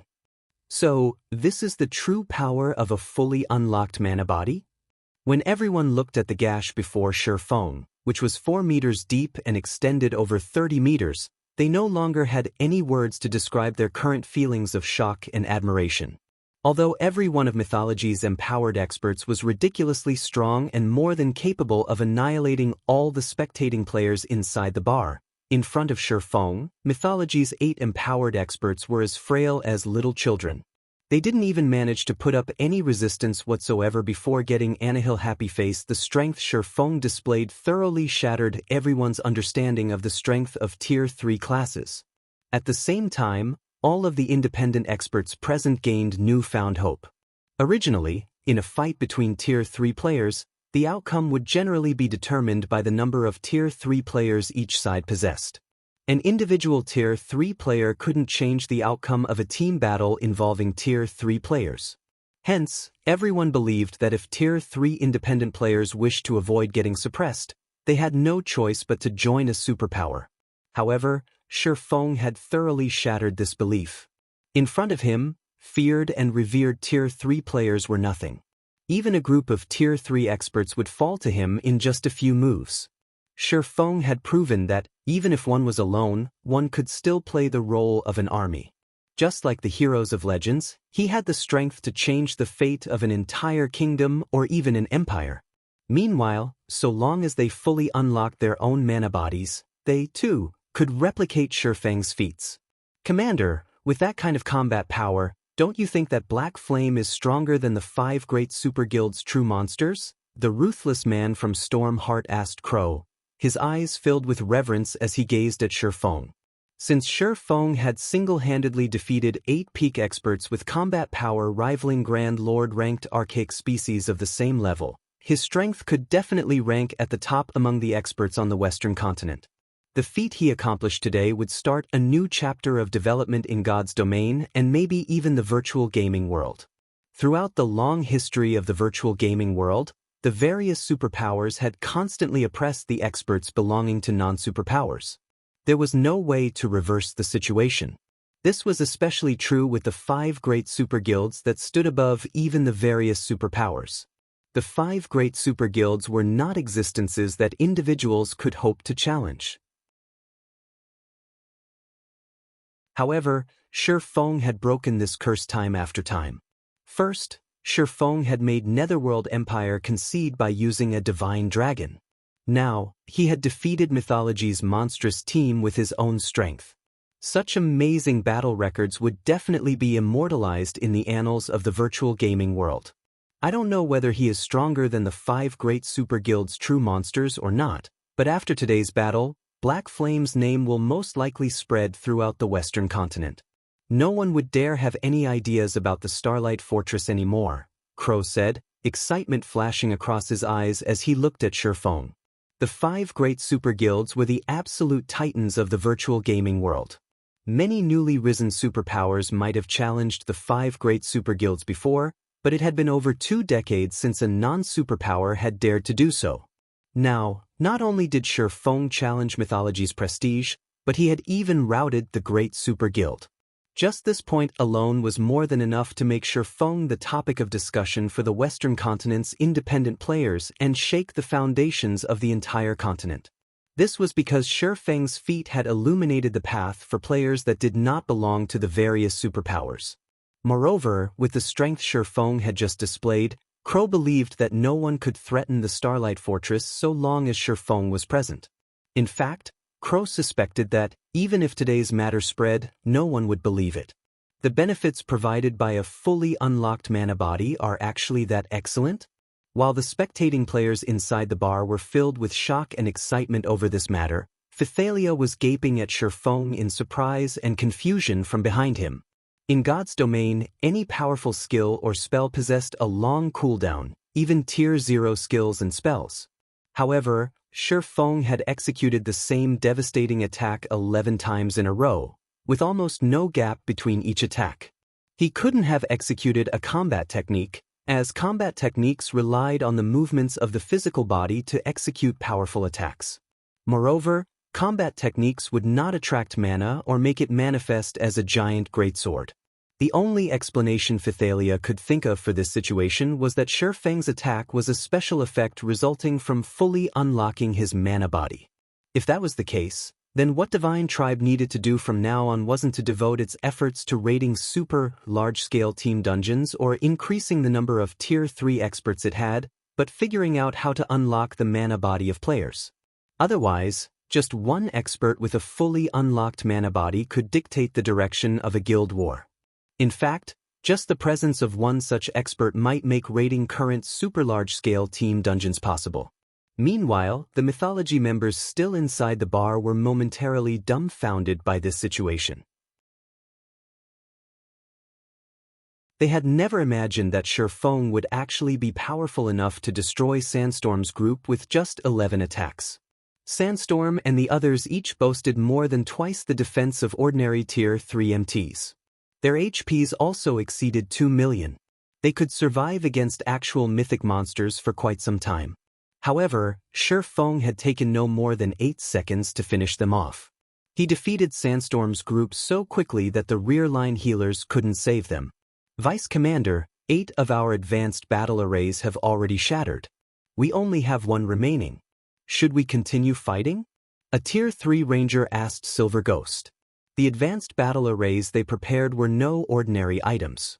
Not only did producing these battle arrays require a lot of precious materials, but using them was also remarkably expensive. This time, the guild had decided to supply their team with 9 sets of advanced battle arrays only to ensure that they secured the Starlight Fortress and gained the initiative when the Demon God's Shrine activated. Meanwhile, they had used 8 sets right off the bat, leaving only 1 set for Silver Ghost's use. Every Mythology member present knew full well how strong Silver Ghost was. In the entire Trump Card Legion, aside from the commander, nobody else was a match for Silver Ghost. In fact, even Trembling Hand, the ex-first vice-commander of the Legion, lasted only 20 moves against Silver Ghost. Everyone else couldn't even last 10 moves. Silver Ghost's presence was also the reason for their confidence in the success of the operation this time. However, the combat power Shifeng displayed was simply too frightening. They could not help having doubts. Just as Silver Ghost was about to reply, a deafening roar that shook everyone down to their very souls suddenly sounded from somewhere far away from the Starlight Bar. "It's come already? What a pity. Save the battle array for now. We're retreating," Silver Ghost said, sighing as he glanced at the shattered roof of the bar. He then turned to Shifeng and said, "Mythology will give up on the Starlight Fortress this time. However, we will meet again, Guild Leader Black Flame." As soon as Silver Ghost finished speaking, a spatial tear opened up before him. Even though the Divine Dragon had already used spatial imprisonment on the space around the Starlight Bar, it actually failed to stop the spatial tear from forming. When this spatial tear appeared, Mythology's members promptly hurried into it and disappeared from the Starlight Bar. Meanwhile, shortly after Silver Ghost left, a large group of Tier 3 experts suddenly turned up around the Starlight Bar. These Tier 3 experts numbered more than 400, and their appearance made the players inside the bar nervous. "It seems we came a little too late," Hell Rush said, cursing silently when he saw that no Mythology member remained inside the miserable Starlight Bar. To be certain of dealing with Mythology's 30-plus experts, he had gone to great lengths to gather more Tier 3 experts from Netherworld Empire. However, he never thought that he would still arrive a step too late. "You did arrive a little late. The battle just ended, and Mythology's experts have left already," Phythalia said, nodding. "However, I believe they won't come to harass the Starlight Fortress anymore, at least not in the near future." "They won't come back soon?" Hell Rush was a little confused by Phythalia's words. From what he understood of Mythology, the guild definitely wouldn't rest until it achieved its goals. "Mitchum, you can see what happened yourselves." Phythalia did not wish to dwell on the matter. Instead, she sent Hell Rush and the others the battle video she recorded. This was because even she herself couldn't understand many aspects of this battle. It would be much better for Hell Rush and the others to watch it themselves. In the video, Shifeng could first be seen sending Sandstorm flying with a normal attack. Then he could be seen thoroughly overwhelming Mythology's 8 empowered peak experts. Throughout the whole exchange, he looked like a god, an existence that players could not resist. Whether it was Hell Rush and the other Hell Legion members or McCaffrey and Crimson Witch, who had made contact with Shifeng shortly after he arrived on the Western continent, every one of them nearly had their eyes fall out of their sockets. For a moment, they all wondered if the Shifeng portrayed in the video was the same person they knew. Read latest chapters at Wuxia World. It had only been a while since they last met Shifeng, yet not only did Shifeng manage to fully unlock his mana body during this period, but he had even gained enough strength to defeat 8 peak experts possessing the strength of Grand Lord-ranked archaic species all by himself. Was he still human? Meanwhile, during the time Hell Rush and the others were flabbergasted over this matter, battle videos showing Shifeng's fight in the Starlight Bar started spreading like the plague. These videos soon landed in the hands of the Western continent's various superpowers. What's going on? Mythology was defeated.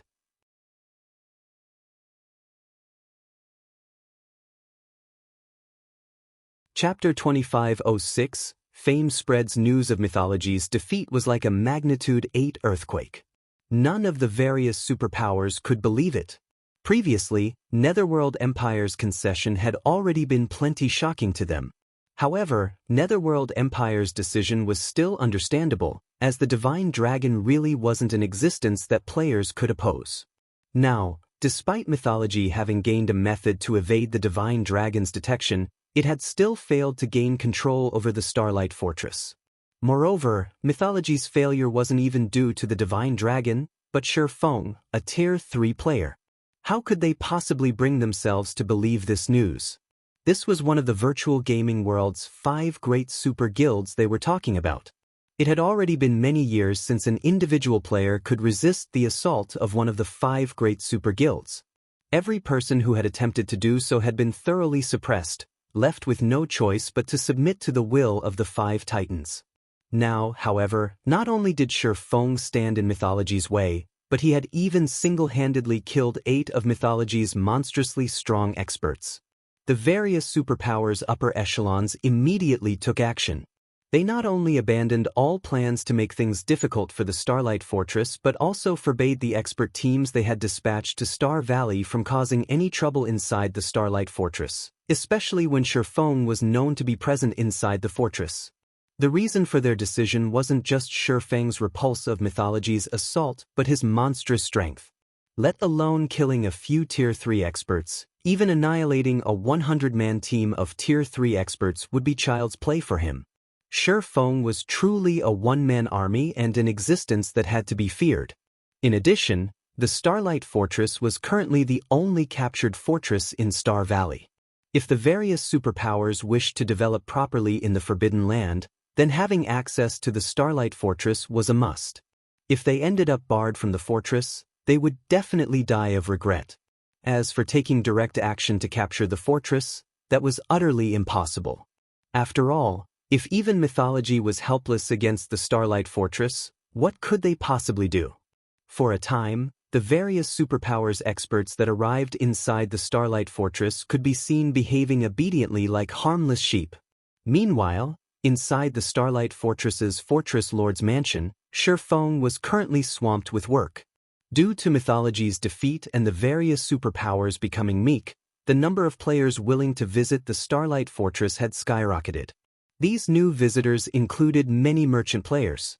Some trading firms had even sought to partner with Zero Wing and offered to rent the Starlight Fortress's shops at a high price. The entire Starlight Fortress became very crowded. Guild Leader, according to our latest statistics, the Starlight Fortress's player population is nearing 500,000 already. Rough estimates put us at a daily net profit of over 250,000 magic crystals, Aqua Rose reported, her eyes practically glowing as she looked at the latest statistics report in her hands. At this rate, it will only take us a few more days before we can repair the large battlefield inside the Fortress Lord's mansion. Then, our people will be able to use it for all sorts of combat training and greatly improve their control over mana. Although the Starlight Fortress was an ancient fortress, it couldn't be expanded. In other words, it was impossible to raise the population limit of the fortress. However, it was still possible to conduct repairs on the fortress's basic facilities and increase the fortress's abilities. Among the various facilities available inside the Starlight Fortress, the one that was most useful to players was the large battlefield. Unfortunately, it cost 1.5 million magic crystals to repair it. Originally, it should have been impossible for Zero Wing to repair the large battlefield in the near future. However, now that the Starlight Fortress had such a large player population, the amount of time it would take to gather funds for repairs should be significantly shorter. The large battlefield was something like a special dungeon on the first underground floor of the Fortress Lord's mansion. Inside this large battlefield, players could fight against all kinds of simulated monsters in the Starlight Fortress's ancient environment. By training inside the large battlefield, players could make tremendous progress in improving their mana control. After all, fighting in a life-or-death battle was many times more efficient than sparring with other players in a combat room. So long as this large battlefield was repaired, Zero Wing could continuously transfer its core experts over from the eastern continent to undergo training here, allowing them to unlock their mana bodies several times faster than experts of the various superpowers. The population has increased to such an extent already? Shi Feng was a little surprised by Aqua Rose's report. Although he had long since known that his battle with Mythology and the activation of the demon god's shrine would trigger a period of rapid development for the foreseeable future, He never thought that the fortress would develop this quickly. It's a pity that the Starlight Fortress is only a small fortress. Otherwise, we would earn many more magic crystals, Aqua Rose said with some disappointment. Magic crystals were becoming increasingly important to current players. This held true even on the Eastern continent. The reason for this was the demand for magic crystals for the production of high-level weapons and equipment. Now, despite Zero Wing having gained an opportunity to earn a large amount of magic crystals, this opportunity was restricted due to the Starlight Fortress's limitations. A small fortress is already more than enough for us. After all, our foundations on the Western continent are too shallow. Even if a medium or even large fortress were presented to us, we wouldn't be able to manage it, Shifeng said when he saw the disappointed look on Aqua Rose's face. I understand this as well. The limitation of sending only 10 players to the Western continent per week is really restricting. It would be great if we could increase that number slightly, Aqua Rose said. She had experienced the Western continent's benefits already. The development of mana control here was especially excellent compared to the Eastern continent. If possible, she really wished she could transfer all of Zero Wing's main force members over. With the help of the Starlight Fortress, Zero Wing wouldn't have to worry about its Tier 3 members lacking strength. Let's not rush the matter of sending more people over for now. Since we can activate the large battlefield soon, have Yen Tianxing's side make the necessary preparations to start an Adventurers Alliance branch here. Members of the Alliance can accumulate points by completing Alliance-issued quests. Afterward, they can use these points to exchange for time inside the large battlefield or other items. In fact, if their rank in the Alliance is sufficiently high, they can even exchange their points for a private house inside the Starlight Fortress, Shifeng said. It would take too long for Zero Wing to send an adequate number of members over to the Western continent. Moreover, as players continuously leveled up, more Tier 3 players would fully unlock their mana bodies. Shifeng might be able to defend the Starlight Fortress all by himself now, but he couldn't do so forever. After all, he had plenty of other matters to attend to. He couldn't stay cooped up in a single location for long. If he wanted the Starlight Fortress to experience long-term stability or Zero Wing's development on the Western continent to accelerate, he needed sufficient manpower and resources. Previously, he had still been troubled as to how to go about doing so. However, with the Starlight Fortress's current popularity and the soon-to-be-repaired large battlefield, attracting a large number of independent experts to join or ally with Zero Wing was definitely feasible. Meanwhile, with a sufficiently large number of experts on its side, Zero Wing would have an easy time establishing itself on the Western continent and securing a sizable chunk of the Western continent's resources. Guild leader Hellrush just sent a message stating that Netherworld Empire's higher-ups have agreed to our offer. They are willing to accept our employment, but they have one condition we absolutely must meet. All of the Hell Legion's members should fully unlock their mana bodies within 1 month.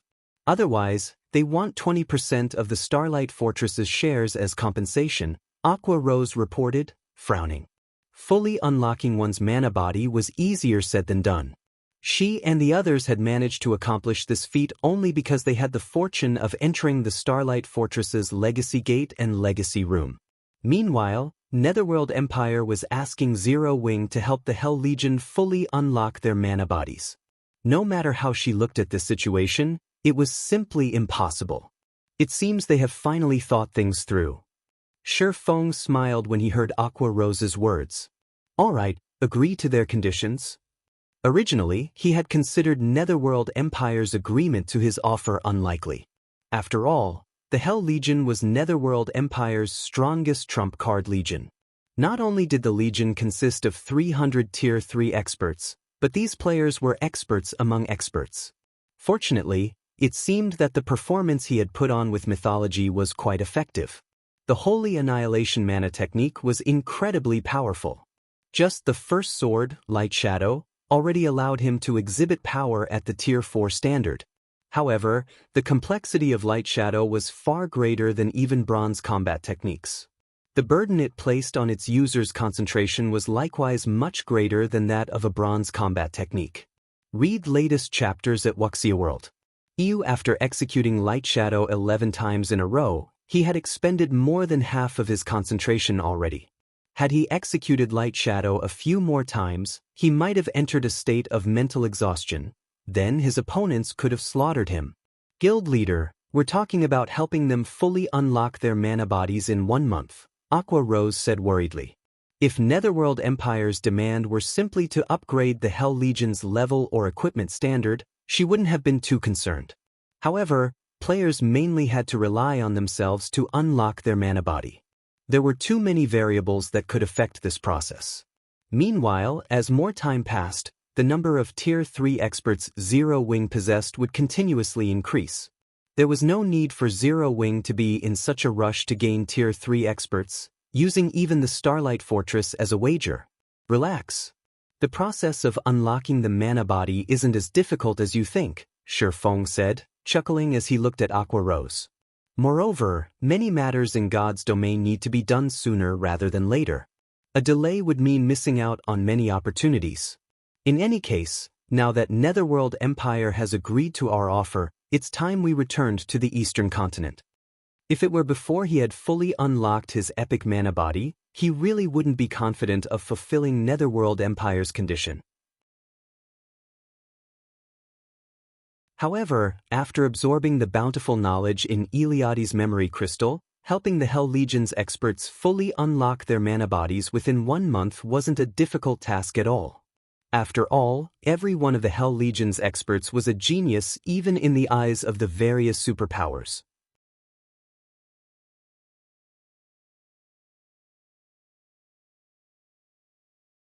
Chapter 2507, Returning to the Eastern Continent?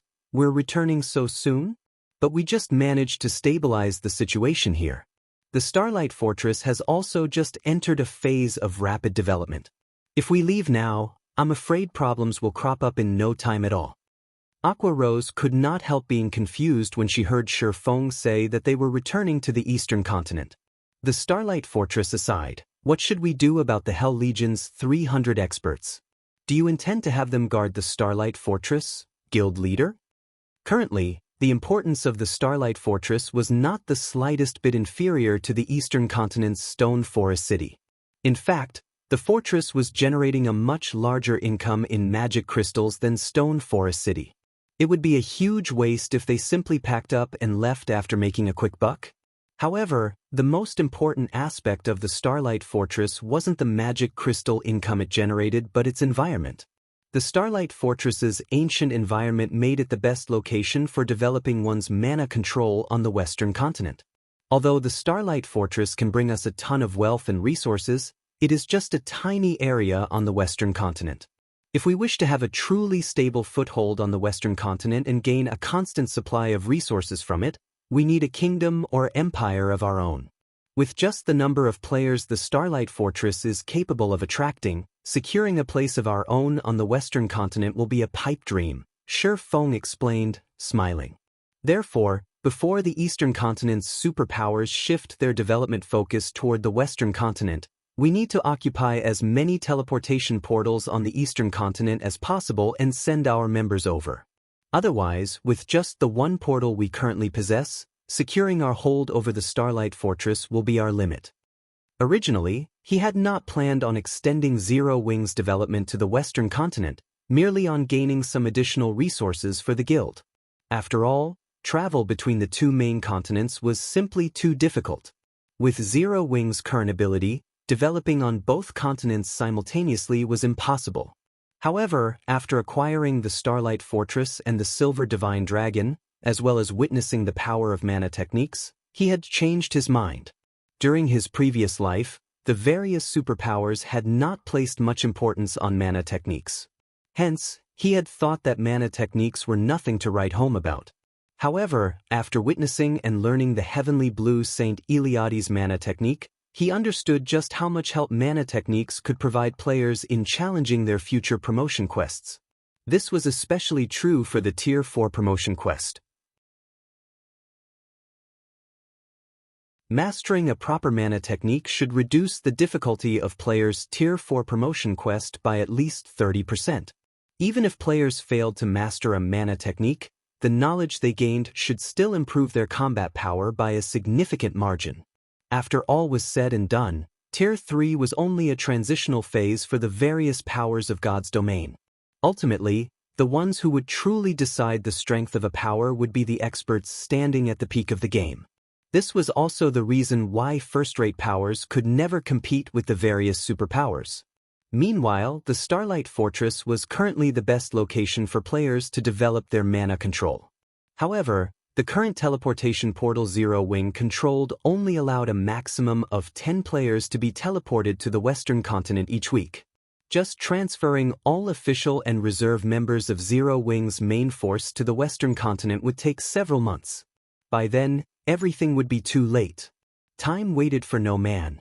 With God's domain's current popularity, the development of powers was absurdly fast. This was especially true for the superpowers. With the number of experts and territories the various superpowers occupied, so long as they had sufficient funds and resources, their development speed could be far superior to the current Zero Wings. Hence, what Shifeng needed to do now was occupy more teleportation portals on the Eastern continent, thereby increasing the number of players Zero Wing could send to the Western continent. That way, the guild would be able to secure resources and advantages from both continents. At that time, the development speed of its experts would easily outstrip that of the various superpowers experts. Aqua Rose's eyes glowed with excitement at Shifeng's words.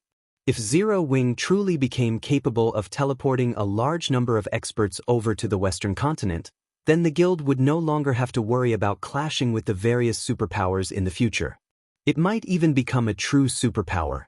After all, the various superpowers might be superior to Zero Wing when it came to the number and quality of expert players, but in terms of guild resources and income, Zero Wing was not the slightest bit inferior to ordinary superpowers.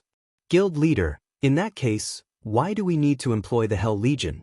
In any case, the Starlight Fortress shouldn't face any problems in the short term. During this time, so long as we can continuously transfer large batches of players over to the Western continent, including the 10 of us here, we won't need the Hell Legion to defend the Starlight Fortress at all, Aqua Rose explained. She did not doubt Shifeng's ability to find more teleportation portals. After all, he had created plenty of miracles before. However, she still felt that employing the Hell Legion was a huge waste. After all, the Hell Legion operated only on the Western continent. Meanwhile, unlocking the mana body was a difficult task. Rather than waste time helping other people unlock their mana bodies, it would be much better to help their own guild's Tier 3 experts instead. That way, the guild would receive even greater benefits. The Hell Legion is currently one of the strongest legions in God's domain. How can I possibly waste their strength on guarding a fortress? I plan to bring them back with us, Shifeng explained, chuckling when he saw the look of confusion on Aqua Rose's face. There was no need for him to worry about the Starlight Fortress's security for the near term. After all, he had just defeated Mythology. Before the various superpowers gathered sufficient power, they wouldn't dare do anything against the Starlight Fortress unless they no longer wished to mingle in Star Valley. They're returning with us? Aqua Rose was momentarily stunned when she heard Shifeng's words. But we can send back only 10 people each week. The Hell Legion has 300 members. They were talking about 300 players. They would need 30 weeks just to get the entire Legion to the Eastern continent. Of course, why would I employ them otherwise? Shifeng retorted, smiling. The ancient teleportation portal might be our only way of traveling from the Eastern continent to the Western continent, but we're not limited to just one method of travel if it's the other way around. Other powers could only rely on ancient teleportation portals to travel between the two main continents. However, Zero Wing was a different story. If that weren't the case, he would never have made such a promise to Netherworld Empire. Is it really possible? For a moment, Aqua Rose felt as if Shifeng was joking. Relax. However, there's also no need for us to rush to return right now either. We still need to wait for Divine Tribe to finish collecting the rare materials we need, Shifeng said confidently. After witnessing the Starlight Fortress's effects and obtaining the Heavenly Blue Saint's legacy, he had given this matter careful thought. Although he didn't know why, traveling between the two main continents was incredibly difficult.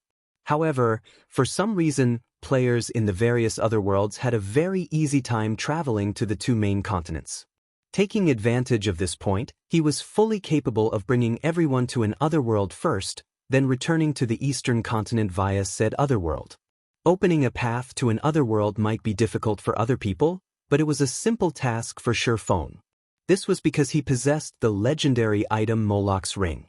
With Moloch's Ring, he could open a gate of darkness and arrive at the central area of the Dark Denver. The Gate of Darkness did not place a limit on head count. It merely had a time limit of 3 minutes, which was definitely enough to let 300 players pass through the gate. Originally, Feng had wanted to avoid using Moloch's Ring. After all, the more times he used the ring, the stronger it would become, and the less time he would have to prepare before it tried to devour him. However, if using the ring once meant that he could bring 300 Tier 3 experts back to the eastern continent, he would be more than happy to do so. Following which, Feng spent another day or so waiting inside the Starlight Fortress. During this time, he not only signed an employment contract with Netherworld Empire but also had Yan Tianxing and Yi Luofei familiarize themselves with the Starlight Fortress's Fortress Lord's mansion and various other matters. He planned to have the two of them remain behind to manage the Starlight Fortress. As to why he made such a decision, it was so that Zero Wing could manage the Starlight Fortress properly, as well as ensure the development of the Adventurer Alliance branch that would be established here. After all, when it came to managing adventurer teams, the two of them had a much better understanding than he did. Read latest chapters at Wuxia World. While he was doing all that, Phythalia and many other Divine Tribe experts had brought a ton of rare materials and non-bag space materials unique to the Western continent over to the Starlight Fortress, the value of this batch of materials exceeding 3 million magic crystals. Feng stored all of them inside his epic spatial bag. Once he brought these things back to the eastern continent, he would definitely make a killing. Guild leader, the Hell Legion and Fire Dances group have already gathered, Aqua Rose reported as she met Feng on the second-floor hall of the Fortress Lord's mansion, a hint of skepticism in her tone. Even now, she still couldn't bring herself to believe that Feng could transport over 300 players back to the eastern continent. Alright, let's return to the eastern continent.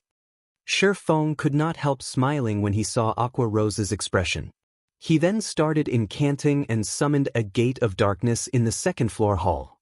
After the gate opened, he ushered everyone into it. In no time at all, the crowded second-floor hall emptied out.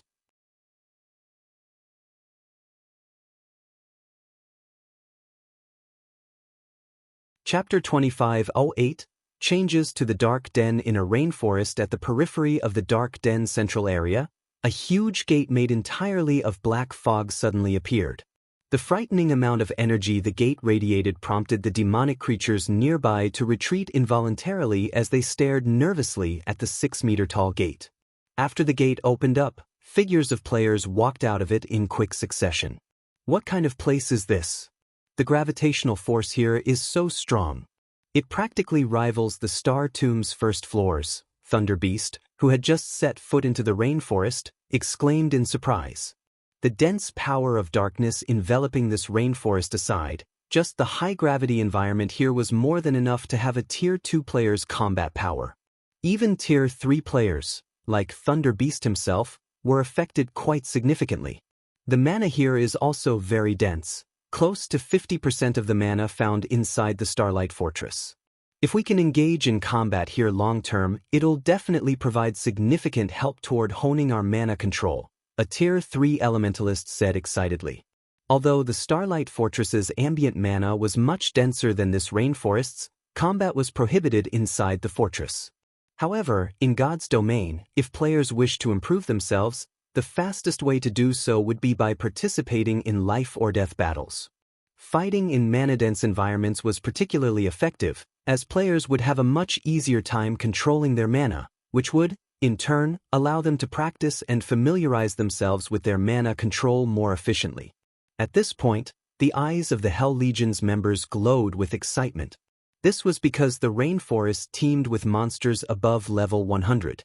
This place was an excellent location for not only training their mana control but also grinding for levels.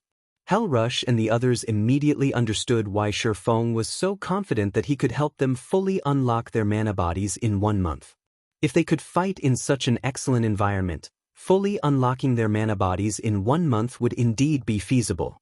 Meanwhile, Aqua Rose, who had followed Shifeng to the Dark Den, was similarly surprised by this situation. She never thought that Shifeng had actually kept such an excellent training ground hidden. The monsters here might not be very strong, with the majority of being level 100 chieftains and the strongest being level 100 plus great lords, but the environment here made it the perfect location for newly promoted Tier 3 experts to train in. Guild leader, you're too biased. You actually saved such an excellent location for others. If Zero Wings members had grinded here as soon as they hit level 100, we might have been able to double the number of Tier 3 experts we have by now, Aqua Rose grumbled. Aqua Rose's complaint rendered Shifeng, who had just set foot into the rainforest, at a loss for words because this place was completely different from the central area he knew. Previously, when he used Moloch's ring to teleport to the Dark Den central area, he had arrived very close to the World Summit. Now, however, he couldn't even see the World Summit from where he stood. Moreover, his surroundings abounded with demonic creatures. The mana density here was also considerably high. In addition, the world here seemed to have built up some resistance toward him, as he found that he currently couldn't exhibit his full strength. Does the teleportation gate change destinations according to my tier or level? After giving the matter some thought, Shifeng concluded that his hypothesis was very likely to be correct, because he had arrived at different locations during his first and second use of the Gate of Darkness. Only, the difference was not particularly obvious, as he was teleported close to the World Summit on both instances. On the third instance, however, he was teleported to a completely foreign location, although still in the Dark Den central area. Shifeng quickly shook his head, dismissing this matter. He was using the Dark Den as a transit point to travel to the eastern continent. As they were going to leave the Dark Den very soon, it did not matter what kind of location they arrived in. Unlike the Bible of Darkness's Gate of Darkness, Moloch's Ring's Gate of Darkness was a two-way teleportation gate. In other words, so long as he opened Moloch's Ring's Gate of Darkness, anyone who was a part of his team could move freely between the two locations connected by the Gate of Darkness. Hence, what he needed to do next was simple. He just had to use White River City's return scroll in the Dark Den and return to White River City. Afterward, he would use Gate of Darkness once more and let Hellrush and the others, who did not possess White River City's return scrolls, cross over to White River City. Even if this method wasn't viable, he could still use the Bible of Darkness. Although the Bible of Darkness's Gate of Darkness had a 30-person limit, it was still a better option than relying on ancient teleportation arrays. Right now, however, as Moloch's ring was still on cooldown, Shifeng had the Hell Legion's members grind the surrounding demonic creatures and explore the rainforest. Although they wouldn't be here for long, the Dark Den was still a place created by gods. Even without the World Summit, there were still plenty of treasures and opportunities here that could not be found in the outside world.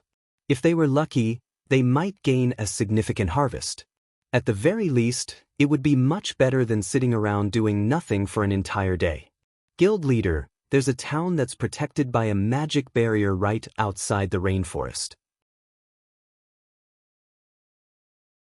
By the looks of it, quite a lot of players are gathered there, Fire Dance, who was scouting the vicinity, reported through the team chat.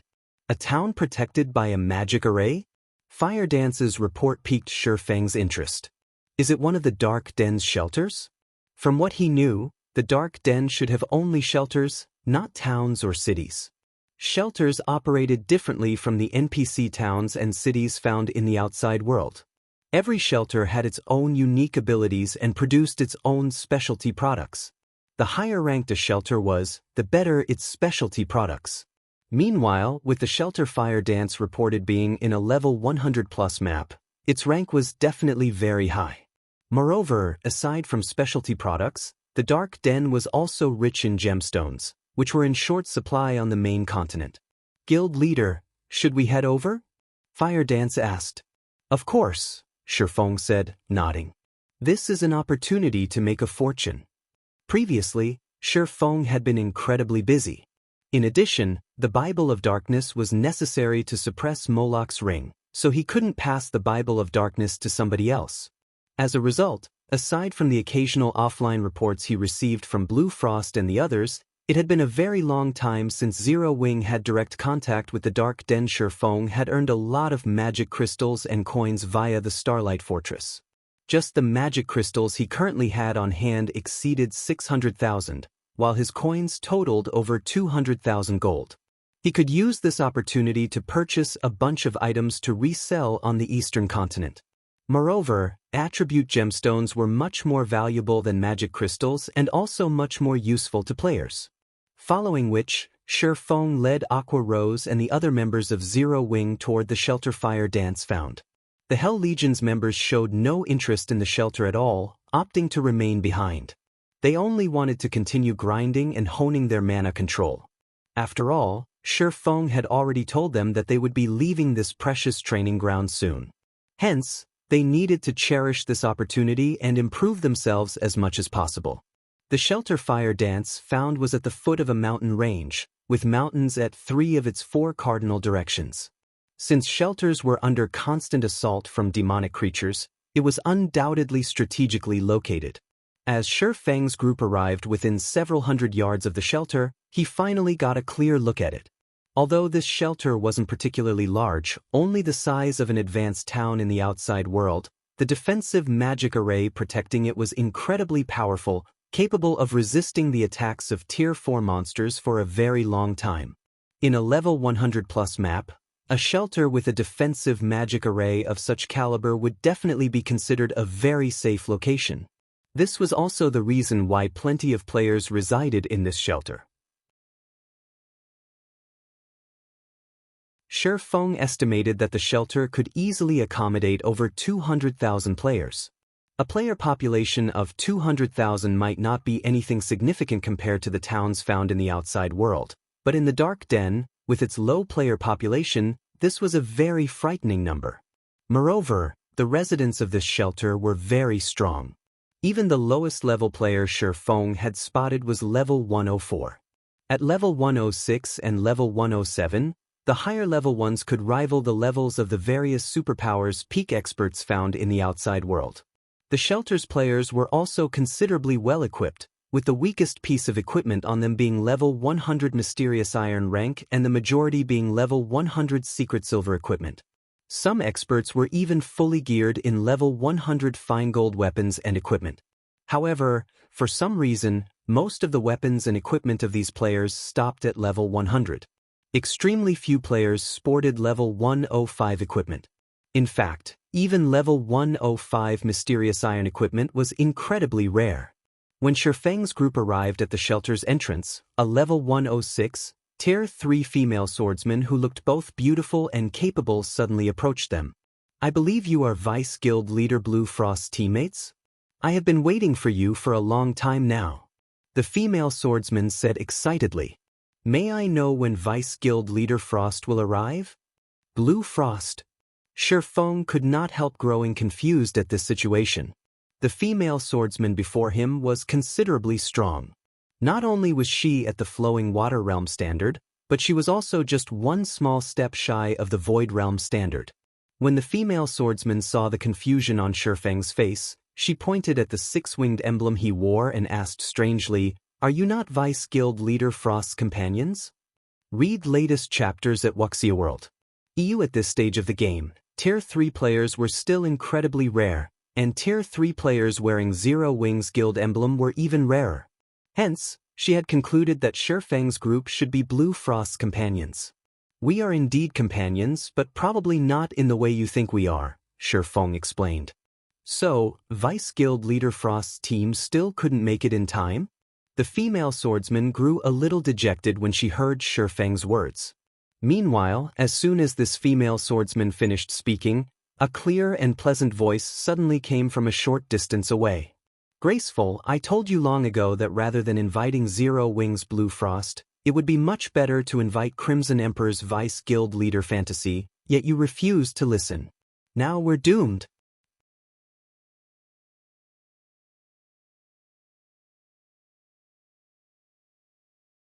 Chapter 2509, Struggle over a Bronze Teleportation Gate. Purple, why are you here? When the female swordsman named Graceful Monarch turned toward the clear and pleasant voice, joy and surprise flashed across her eyes. In the next moment, a beautiful level 107, Tier 3 female elementalist, dressed in light blue robes and holding a dark purple wooden staff, walked over to Graceful Monarch. Similar to Graceful Monarch, this female elementalist was almost at the Void Realm. However, in the female elementalist's presence, the surrounding mana was much tamer than before, looking as if it had found its owner. The appearance of this female elementalist immediately caught the attention of the surrounding players. Everyone turned to look at her, many of the female players present eyeing her with awe and worship. What? Purple Rakshasa? She actually came here? It seems our extreme light shelter has hope of protecting our bronze teleportation gate this time. That's only natural. After all, Purple Rakshasa is one of the Dark Den's 3 great elementalists, just like Shelter One's Blue Frost. Although she just got promoted to the position recently, she's not the slightest bit weaker than Blue Frost. With her youth, she might even surpass Blue Frost and become the #1 elementalist in the Dark Denver. As the various experts present looked at the luxuriously dressed Tier 3 female elementalist, they broke into a heated discussion among themselves. The originally tense atmosphere enveloping the shelter also lightened considerably due to her appearance. Purple Rakshasa? When Shifeng looked at the female elementalist who looked like a prideful female leopard, he too was surprised. He never thought that he would meet her, one of God's domain's famous 12 sacred elementalists. During Shifeng's previous life, Blue Frost had served as one of the capable generals of Fantasy Shrine and received the first-rate guild's full support. This was the reason why he had managed to become a Tier 5 expert in God's domain. Purple Rakshasa, however, had spent her entire career in God's domain as an independent player, yet not only did she manage to reach Tier 5, but she had even become one of the publicly acknowledged 12 sacred elementalists. Back then, aside from Tier 6 God-ranked experts, there was nobody capable of doing anything against Purple Rakshasa. The only unfortunate thing was that Purple Rakshasa had not come across sufficient fortuitous opportunities. Otherwise, she might have become a Tier 6 mage god. While Shifeng's group was observing Purple Rakshasa, the latter had simply glanced at Shifeng's group before returning her attention to Graceful Monarch, mindless of the fact that Shifeng's group of 10 consisted entirely of Tier 3 players. Currently, Tier 3 players might still be very powerful, but they were no longer as rare as before. Moreover, there were stark differences between players even after reaching Tier 3, unlike when players were still at Tier 2. The reason for this was the difference in mana body rank. If players merely completed the most basic trial when challenging their Tier 3 promotion quest, their strength would not increase by much. Meanwhile, the majority of the Tier 3 experts she normally saw had gotten promoted to Tier 3 using this method. Such Tier 3 experts might be unreachable existences in the eyes of ordinary players, but for experts of her caliber, such Tier 3 experts were no different from ordinary Tier 2 experts. They merely had a few more basic attributes than their Tier 2 counterparts. The Extreme Light Shelter's Bronze Teleportation Gate is our lifeline to the outside world. If we really let guilds from the outside world monopolize it, then local players like ourselves will be doomed. I naturally have to put in some effort into defending it, Purple Rakshasa said as she faced Graceful Monarch. I understand. But both Blue Frost and yourself are elementalists. The combat power you two can exhibit in a team battle is several times greater than what physical classes like myself are capable of. If we have the two of you helping us, the Extreme Light Shelter will have a much greater chance of successfully defending the Bronze Teleportation Gate, Graceful Monarch said, sighing. If the upcoming battle were merely a small-scale team battle, she would be confident of the Extreme Light Shelter emerging victorious. Unfortunately, the battle over the Bronze Teleportation Gate's management rights was a large-scale war that would involve hundreds of thousands of players. It was not a battle that melee players like herself could hope to make a difference in. However, it was a different story for magical class players. This was especially true for Blue Frost and Purple Rakshasa, two of the Dark Den's 3 great elementalists.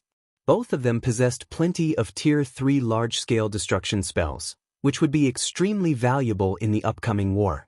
It was no exaggeration to say that just one of them could contribute as much as several dozen melee experts like Graceful Monarch herself. Otherwise, she wouldn't have sought out Blue Frost to manage the Bronze Teleportation Gate together. Blue Frost's team is indeed very strong. This is especially true if those several lunatics are participating as well. However, if you think you can win against the outside world's superpowers in the upcoming war by relying just on them, you're in for a rude awakening. You don't know how powerful the outside world's superpowers are, Purple Rakshasa said, shaking her head. Even with my current self, I can barely hold my own against 2 or 3 peak experts belonging to superpowers simultaneously. As for the various superpowers domain realm monsters, I'd have trouble surviving against one of them. However, each of these superpowers has several domain realm monsters. They have several experts that even you can't defeat? Graceful Monarch's eyes widened in shock when she heard Purple Rakshasa's words. After all, Purple Rakshasa could trounce over a dozen Tier 3 experts by herself. Even the peak experts of first-rate guilds were no match for her. Graceful Monarch found it truly hard to believe that the outside world's superpowers had multiple experts that surpassed Purple Rakshasa. Michim, I met a lot of experts during my last visit to the outside world. I have to admit that the combat standards there are much higher than the Dark Dens. We only have an advantage when it comes to Tier 3 skills and spells, as well as level 100 weapons and equipment, Purple Rakshasa said humbly. What should we do then?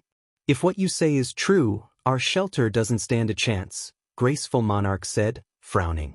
Although she had long since known that the outside world's superpowers were not simple, she never thought that they were this strong. Hence, like I said before, partnering with Vice Guild Leader Fantasy is our best option.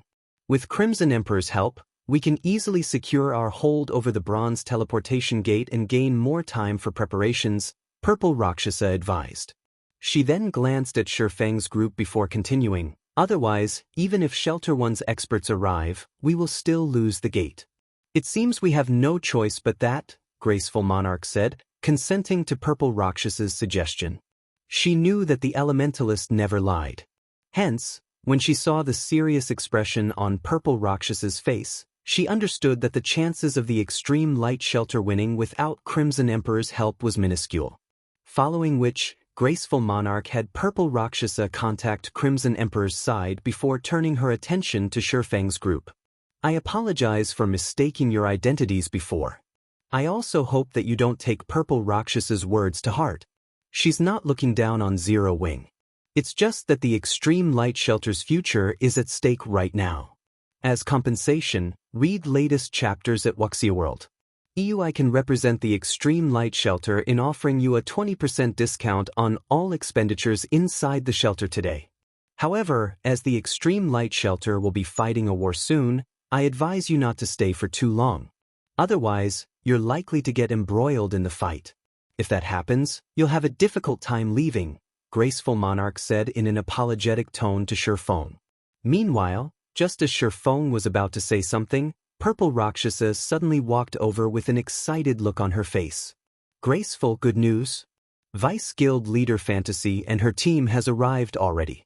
She says that she'll be here soon.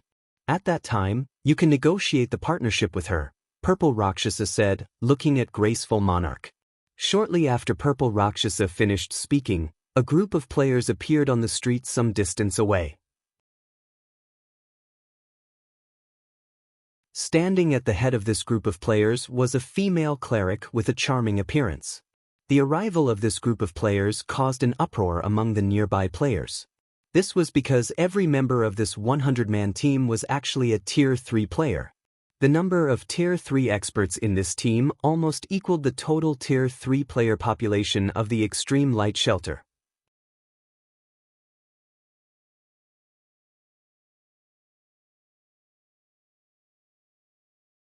Chapter 25:10 Zero Wings Guild Leader, Black Flame, 100 Tier 3 experts? So, this is the strength of a super first-rate guild? That cleric walking in the lead is amazing. Not only is she geared in a complete set of level 105 fine gold set equipment, but she even has 3 epic weapons and equipment. With this kind of equipment, she can probably suppress Purple Rakshasa with basic attributes alone. When the residents of the Extreme Light Shelter saw Crimson Emperor's members, their eyes nearly fell out of their sockets from shock. Aside from all 100 members of Crimson Emperor's team being Tier 3, just the weapons and equipment Crimson Emperor's members sported were enough to blind the eyes of everyone in the shelter. After all, not to mention level 105 secret silver and fine gold weapons and equipment, barely any level 105 weapons and equipment existed in the Extreme Light Shelter. Moreover, the majority of them were even mysterious iron rank. However, even the weakest piece of equipment on Crimson Emperor's members was level 105 secret silver rank. Unprecedented shock filled Graceful Monarch's heart at this scene. At the same time, she finally understood why Purple Rakshasa had strongly recommended that the Extreme Light Shelter partner with Crimson Emperor. The Extreme Light Shelter was one of the top 10 shelters in the entire Dark Den, with a large number of expert players based in it. However, when compared to Crimson Emperor, the Extreme Light Shelter was like a candle flame before a raging firestorm. The difference in Tier 3 experts aside, just the difference in combat standards was already more than enough to instill despair in Graceful Monarch. From what she could tell, even the weakest expert among Crimson Emperor's team was at the Flowing Water Realm, with many of them experts at the Void Realm. In fact, Graceful Monarch couldn't even fathom the depths of the female cleric at the lead. However, her instincts told her that this female cleric was definitely far stronger than herself. She doubted she could last more than 5 moves against this female cleric. Graceful Monarch had to admit that Purple Rakshasa was right. It really would be meaningless even if Zero Wings Blue Frost arrived. After all, they could most likely resolve the struggle over the Bronze Teleportation Gate this time with just Crimson Emperor's people. A short moment later, Crimson Emperor's members arrived before Graceful Monarch and Purple Rakshasa. The combined aura released by 100 Tier 3 experts was enough to stifle the breath of the surrounding players. Graceful, let me introduce you. This person here is Illusory Words, a Vice Guild leader of Crimson Emperor. Previously, it was only thanks to Vice Guild leader Illusory that I managed to complete that epic quest of mine. Without her help, I wouldn't have been able to develop as quickly as I did, Purple Rakshasa said in a respectful tone. So long as we have Vice Guild leader Illusory's help, we definitely won't have a problem defending the Bronze Teleportation Gate. Purple Rakshasa had personally witnessed Illusory Words' strength before. Back then, with just her own strength, Illusory Words had suppressed a Grand Lord of the same level. If not for the excessive HP of level 100 plus Grand Lords, Illusory Words would have been more than capable of soloing it. Illusory Words' strength was something Purple Rakshasa had been seeking to attain all this time. Compared to Illusory Words, the Dark Den's top-ranking experts, such as Blue Frost, were nothing. Greetings. I am Graceful Monarch, the commander of the Extreme Light Shelter's #1 adventurer team. Graceful Monarch said, introducing herself. I believe you already know about the struggle over the Bronze Teleportation Gate. On behalf of the Extreme Light Shelter's various adventurer teams, I hope that you can assist us in defending our Bronze Teleportation Gate. The Extreme Light Shelter is willing to offer 30% of the gate's slots to Crimson Emperor for the successful defense of the gate. May I know what you think of this proposal, Vice Guild leader Illusory? The main function of the Bronze Teleportation Gate was to facilitate travel between the Dark Den and the outside world. However, the gate limited travel to a maximum of 1,000 players daily. It naturally held an incredibly huge temptation for the Dark Den's players and the players of the outside world. As a result, the gate had become the Extreme Light Shelter's main source of income. However, as luck would have it, powers in the outside world had somehow obtained a key that could control the Bronze Teleportation Gate and gained the right to contest for the gate's authority. Fortunately, the Extreme Light Shelter was the one responsible for activating the Bronze Teleportation Gate and held a dominant position over it. Hence, the Extreme Light Shelter could send as many players as it wanted to defend the gate. On the other hand, the key allowed its user to send only a maximum of 5,000 players to contest for the gate. Originally, Graceful Monarch had been relatively confident that the extreme light shelter could protect the bronze teleportation gate all by itself. She had recruited the help of Shelter One's Zero Wing merely as a precaution. However, after seeing Crimson Emperor's team, she came to understand how mistaken she was. In front of a true superpower, the 100-plus Tier 3 experts the extreme light shelter possessed were nothing but a joke. As for Tier 2 players, they were nothing more than cannon fodder before Tier 3 players. The most they could do was whittle down the stamina of the enemy's Tier 3 players. However, if the extreme light shelter's Tier 3 experts couldn't stand up to the enemy's Tier 3 players, then the efforts of the shelter's Tier 2 players would be for naught. After Graceful Monarch finished speaking, she looked at Illusory Words nervously. Conceding 30% of the gate's slots was already the extreme light shelter's various adventurer teams' bottom line. After all, aside from the slots for the various adventurer teams, the shelter had to sell some to earn the resources and coins for its own development. However, Crimson Emperor would be pivotal to a successful defense of the bronze teleportation gate. The extreme light shelter wasn't the only shelter with a teleportation gate connecting the dark den with the outside world. However, its bronze teleportation gate was currently the sole teleportation gate to have a key fall into the hands of a superpower in the outside world. The keys for the other teleportation gates had yet to be discovered. Meanwhile, for a teleportation gate that had its key discovered, the shelter that ruled the gate would face a power struggle once a month. Moreover, the timing of the struggle was the same for all teleportation gates. In other words, Crimson Emperor would be able to help only one shelter at a time. The extreme light shelter might be the only shelter available for Crimson Emperor to partner with right now, but that wouldn't be the case in the future. It was only a matter of time before a power in the outside world discovered the keys of the teleportation gates of the other shelters. At that time, Crimson Emperor would have more, and possibly better, partners to choose from.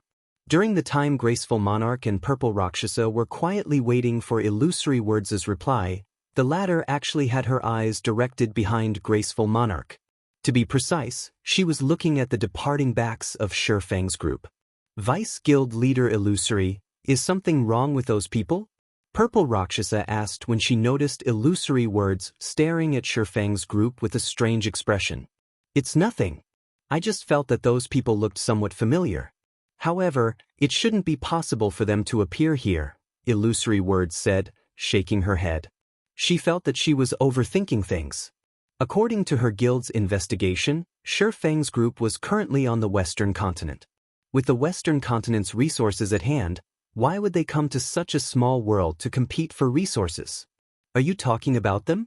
They are experts belonging to Shelter One's Zero Wing. They should be here to trade with the extreme light shelter, Graceful Monarch said as she turned to look at Shifang's group, which had already moved over 300 yards away from her position. Previously, I invited Blue Frost, Zero Wing's Vice Guild leader, to help in defending the bronze teleportation gate. Unfortunately, it seems that Vice Guild leader Frost got pinned down by some problems on his side. Otherwise, with the help of his team, we'd have a much easier time defending the gate. Shelter One's Zero Wing has only a few noteworthy experts. Everyone else is not worth mentioning whatsoever. If Zero Wing's members really participate in the defensive battle this time, they'll be fortunate to stay alive, Purple Rakshasa said nonchalantly as she glanced at Shifang's group. It is simply impossible for Zero Wing's Tier 3 experts to bring about any significant changes to the defensive battle this time. In normal times, Tier 3 experts would indeed be very amazing. However, the defensive battle this time would be extraordinary. Ordinary Tier 3 experts would be no different from Tier 2 experts. No, that might not be the case, Illusory Words objected, shaking her head. Wearing a look of admiration, she continued, if it's that person from Zero Wing, then Zero Wing can easily win the defensive battle by itself. Read latest chapters at Wuxia World. Does Zero Wing really possess such an expert? Graceful Monarch asked curiously. Graceful Monarch had a relatively good understanding of Shelter One's Zero Wing. Among the guild's members, the strongest was Blue Frost. However, he was only slightly stronger than the current Purple Rakshasa. In front of illusory words, he wouldn't last more than 10 moves. Hence, Graceful Monarch found it very difficult to believe that Zero Wing possessed an expert capable of turning the tide of the defensive battle this time all by themselves and earning the admiration of an expert of illusory words' caliber. Purple Rakshasa similarly wore a skeptical look at illusory words' statement. Upon seeing that neither Graceful Monarch nor Purple Rakshasa believed her, Illusory Words chuckled and said, "Of course, it does. That person is Zero Wing's current guild leader, Black Flame. You're tuning in to the Wang Lin's Journey YouTube channel. Don't forget to subscribe and join us on this journey to catch the most captivating stories.